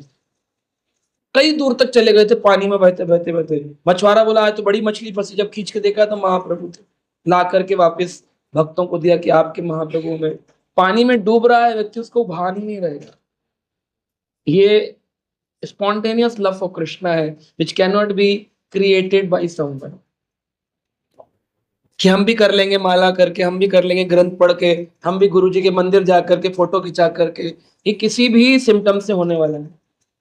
ये तो केवल विशुद्ध गुरु भक्ति करने से, गुरु कृपा से और शास्त्रों का ध्यान पूर्वक श्रवण अध्ययन करने से, धीरे धीरे धीरे भजन करने से आप इसको अचीव नहीं कर सकते और रिसीव कर सकते, अचीव नहीं कर सकते। जैसे गोल्ड मेडल है आप अचीव कर सकते हो, लेकिन गोल्ड मेडल के बाद आपको नौकरी मिलेगी नहीं मिलेगी आपके हाथ में नहीं, वो रिसीव करना पड़ेगा, मिली मिली नहीं मिली नहीं। तो मेहनत करके आप इस लक्षण तक नहीं पहुंच सकते। और यहां पर अभी तक प्रेम प्रकट नहीं हुआ है, ये सिम्टम है। लोग बोलते ना हमें बड़ा भगवान से प्रेम है, आओ जी लो देखो प्रेम, झूठे नकली प्रेम है। तो देखो पता है प्रेम क्या होता है? मैं अपनी बच्चे पत्नी से बड़ा प्रेम करता हूं, झूठा है। प्रेम से पहले ये लक्षण होंगे। आइए कभी मूर्छा। और प्रेम जब शुरू होगा तब भक्ति रसामृत सिंधु अगले हफ्ते से, अगली बार जब भी क्लास होगी तब प्रेम में हम प्रवेश करेंगे। फिर प्रेम की सीढ़ियां शुरू होंगी, उस पर भक्ति रसामृत सिंधु के 50% चैप्टर अब होंगे आगे। अभी हम 28 पे पहुंचे हैं और टोटल कितने हैं? 51। तो 28 लगभग हाफ वे है। अब इसके आगे प्रेम प्रेम प्रेम प्रेम प्रेम प्रेम, अब प्रेम शुरू होगा। यहां तक आ गए क्या आप लोग? इसीलिए भक्ति रसामृत सिंधु इसके आगे कोई पढ़ाता नहीं है, क्योंकि जब जाना ही नहीं है, यहां तक भी पहुंच जाए तो बहुत 28 पर बोल देते ओवर। तो अब आप मनुष्य शरीर में जितनी प्राप्ति कर सकते थे उतना हमने आपको बता दिया। इस मनुष्य शरीर में आप सन्यासी हो जाएं, भजन करने लग जाएं, सब कुछ छोड़ दें, इस चैप्टर के ऊपर नहीं निकल पाएंगे। आप जो पढ़ेंगे केवल सुन सकते हैं, भगवान के बारे में जान सकते हैं कहानी किस्से रूप में, लेकिन आप अपने जीवन में जीव तत्व रूप में कभी उसको प्राप्त नहीं कर सकते। ये लास्ट है जो आज आपने सुना है, अष्ट सात्विक। तो इसकी भी वेरियस इंटेंसिटीज है अष्ट सात्विक विकार को। अब अष्ट सात्विक विकार पहले हमने पढ़ा 3 प्रकार के होते हैं, फिर हमने पढ़ा 8 उसके लक्षण होते हैं, और अब हम पढ़ रहे हैं 4 तरीकों से इसकी गहराई नापी जाए। इसमें भी गहरा, अब आंसू तो आ रहा है, कंट्रोल भी नहीं हो रहा है, लेकिन कितना गहरा आंसू है ना? जैसे black belt, yellow belt, green belt में मार्शल आर्ट में पता चलता है आदमी की कितनी पावर है। किक तो सारे ही मार रहे हैं, किक तो सारे ही मार रहे हैं गोल घूम करके, लेकिन एक किक मार रहा है दीवार तोड़ दे रहा है, एक किक मार रहा है 2 प्लेट तोड़ रहा है, तो उसके हिसाब से बेल्ट डिसाइड होती है, इंटेंसिटी से, पावर से। तो इसका कितना प्रेम प्रगाढ़ कितने हृदय तक पहुंचा, इसका नारियल जो फटा है वो कितना पानी बाहर निकला है, उसको नापने के 4 सिद्धांत। पहला है कि उसको कहा है धौम्यता, दूसरा है ज्वलिता, तीसरा है दीप्ता, और चौथा है उदीप्ता। पहला है धौम्यता। जब किसी कोयले में धुआं होता है इसका मतलब उसके अंदर अग्नि होती है, लेकिन अग्नि दिख नहीं रही होती है, तो धौम्यता धुएं से आया है। तो पहला लक्षण है धौम्यता, थोड़ा थोड़ा स्मोकिंग टाइप का लक्षण आया। फिर आई ज्वलिता, अग्नि की कुछ चिंगारियां निकली। फिर आई दीप्ता, तेज अग्नि निकली। और फिर उदीप्ता, इतनी फायर है कि कमरा जला के जो सामने जला के राख कर दे। तो ये 4 इंटेंसिटी पे है। उदीप्ता तो हर को नाप सकते हैं। अश्रु कौन से लेवल पे है? धौम्यता पे है, ज्वलित पे है, दीप्त पे है कि उदीप्त पे है? कंपन है कहां पर है? उदीप्त पे है, दीप्त पे है, ज्वलित पे है कि धौम्यता पे? 1 2 3 4, 1 2 3 4 इंटेंसिटी भी बता दे। कैंसर हो गया, कौन से स्टेज का है? 1 2 4 स्टेज का कैंसर है, तो बोलते हैं अब क्या दवाई है? बोले माला जप करो, कोई दवाई नहीं। तीसरे स्टेज का है, कीमोथेरेपी कर लो। दूसरे स्टेज का है तो बोले थोड़ी सर्जरी कर लो, थोड़ी कीमो रेडियो कर लो। पहले स्टेज का है तो बोले दवाई खा लो, थोड़ी सी रेडियो कर लो। तो हर लेवल की दवाई है। तो अगर कोई अश्रु, प्रेम, रोमांच, कंपन फर्स्ट स्टेज का है तो वो है धौम्यता। दूसरे स्टेज का है ज्वलिता। तीसरे स्टेज का है दीप्ता। चौथे स्टेज का है उदीप्ता। ऐसा वर्णन किया गया। अब इसके अंदर इंटेंसिटी हमने पढ़ ली, ड्यूरेशन भी होता है। जैसे मैंने बताया गौर गोविंद महाराज महीनों तक मूर्छित रहे। ड्यूरेशन, मेरे को अश्रु आया लेकिन सेकंड में गायब हो गया। आया तो लेकिन वो चला गया, स्टेबल नहीं हो रहा। भाव टच हो रहा है वापस जा रहा है, टच हो रहा है वापस जा रहा है। ऐसा है कि वो कंट्रोल ही नहीं हो रहा, है ना। तो एक महाराज थे वृंदावन के, not in ISKCON but Gaudiya थे, नाम मुझे याद नहीं आ रहा। वो एक श्लोक पर 6 महीने बोले। एवरीडे प्रवचन होता था उनका सत्संग। और श्लोक कौन सा था याद नहीं आ रहा 20 मिनट। तो वो एक श्लोक पर 6 महीने तक प्रवचन दिए। क्यों? उन्होंने कहा जब मैं श्लोक पूर्ण कर लूं तो मैं इसके आगे का वर्णन करूं। जैसे वो प्रवचन देने आते थे वो 2-4 लाइनें, 10 लाइनें, 15 मिनट बोलते थे और तुरंत ही उनको अश्रु आ जाते थे। अश्रु आने पर आवाज रुक हो जाती थी और फिर वो आगे का वर्णन नहीं कर पाए। तो कहते थे अब इसके आगे का मैं कल करूं। कल आते थे तो बैकअप का उसका फिर थोड़ा सा 6 महीने प्रयास करते रहे। फिर उन्होंने कहा ये श्लोक में वर्णन नहीं कर पाऊंगा, अगले श्लोक हो ही नहीं पा रहा। वो स्थिति प्रेम की स्थिति है। तो इसमें एक तो है इंटेंसिटी, एक है ड्यूरेशन और एक है परसिवरेंसेस। परसिवरेंस होता है कि केवल जैसे अश्रु आया तो केवल राइट साइड में आया कि लेफ्ट में भी आया। कंपन आया तो केवल हाथ में आया, ऐसे आया, लेकिन पूरे क्या हाथ भी हिला, बॉडी भी हिली पूरी। तो परसिवरेंस, इंटेंसिटी, ड्यूरेशन, 3 भाग में इसको देखा। अब इसको और गहरा बताया गया, लेकिन आपके चेहरे बता रहे हैं इसके आगे मुझे बोलना नहीं चाहिए क्योंकि ऑलरेडी आप ब्लैंक हो चुके हैं। आपको लग रहा है हमें तो अभी भूख लग रही है, हमें कहाँ भाव आए। तो इसलिए अब मैं आगे बढ़ जाता हूं।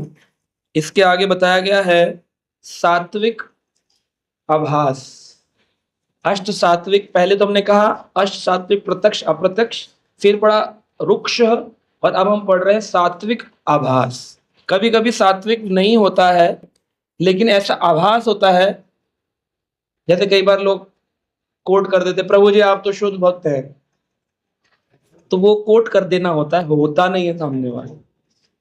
शुद्ध भक्ति इतनी सरल नहीं कि वो हर चौराहे पर हर व्यक्ति में दिख रही है। वो अच्छी बात है कि आप सब में शुद्ध भक्त देखें, बहुत अच्छी बात है, लेकिन सब होते नहीं।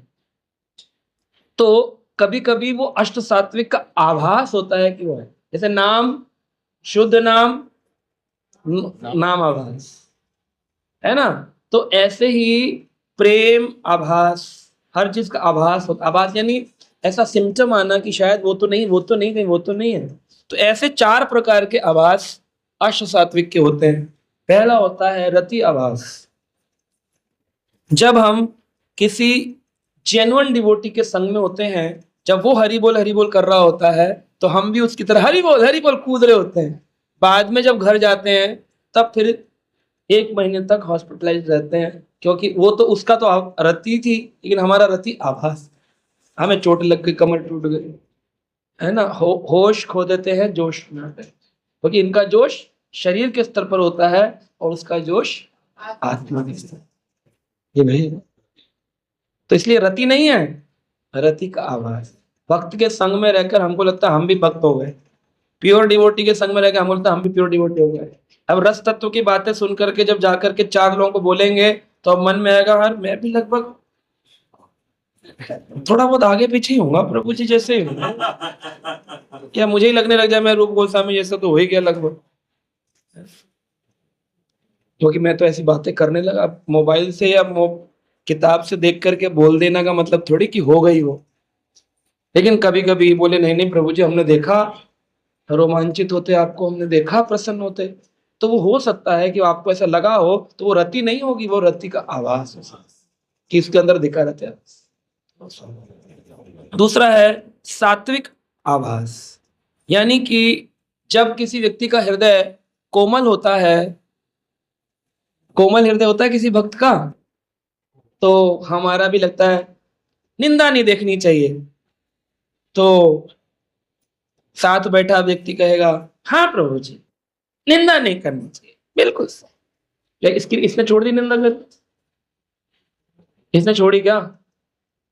ये तो इसने तो अनुभव किया किसी की निंदा नहीं करनी चाहिए, साथ तो बैठा है। हाँ सही कह रहे हैं, मैं भी आपके जैसा ही हूं बिल्कुल।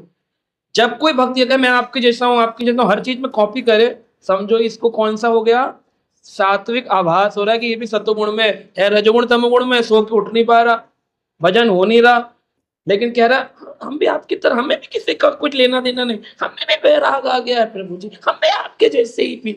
ये क्यों हो रहा है? सात्विकता का आभास है, कुछ नहीं है तो गड़बड़ पूरा घोटाला है इसका। गुरु जी बोले तुझ में है दोष, ना ना ना ना, शुद्ध एकदम प्योर खरा सोना 24 कैरेट। तो क्या हो गया? वो आभास हो रहा है, इमोशनल डिस्पोजिशन, सात्विक आभास। तीसरा है प्रतिपा। प्रतिपा है कि किसी व्यक्ति के कृष्ण कथा सुनने के बाद में ऐसे सिम्टम आना, प्रभु जी आज क्या कथा सुनाई, आज सुनिए जी, आपने हमारा दिल पूरा पिघाल दिया है। पिघला? पिघल गया? पिघल गया? वो रंच मात्र कथा सुनने पर एक सिम्टम प्रकट हुआ, आंख से 2-4 आंसू टपक गए, इसका मतलब क्या दिल स्टोन हार्ट से सॉफ्ट हार्ट हुआ? इसको कहा प्रतिपा। प्रतिपा, प्रतिपा। और कभी कभी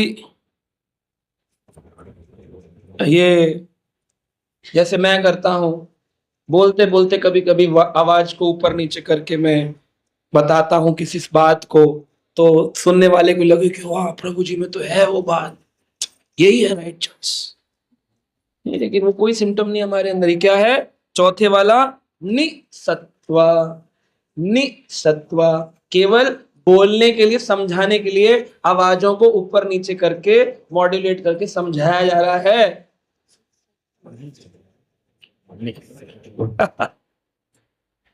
निसत्वा, ठीक है। तो ये रतियाभास है। तो जो जेन्युइन डिवोटी होता है वो अलग होता है, और जो केवल ऊपर से दिखा रहे होते हैं वो अलग होते हैं। इन सब के भी उदाहरण बहुत सारे दिए गए, बट समय कम है, तो अब हम लास्ट में पढ़ेंगे। श्री रूप गोस्वामी ने कहा इसकी चर्चा क्यों करनी चाहिए। रूप गोस्वामी कहते हैं कि आप ताकि पता कर सकें एक स्यूडो डिवोटी में और एक प्योर डिवोटी। इसलिए आपको पता चाहिए गलत है।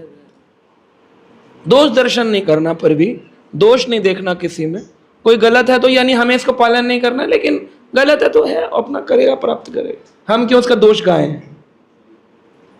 आप भी अपने जीवन में भक्ति और शांति का संचार करना चाहते हैं तो देर किस बात की, जुड़िए हमारे YouTube चैनल कृष्णा टीवी से, जहां आपको मिलेंगे भक्तिमय वीडियोस, प्रेरणादायक भागवत कथाएं और अनमोल आध्यात्मिक ज्ञान। तो अभी सब्सक्राइब करें और हमें फॉलो करें एवं अपने प्रियजनों के साथ ये दिव्य यात्रा साझा करें और आध्यात्मिकता की ओर कदम बढ़ाएं। हरे कृष्णा।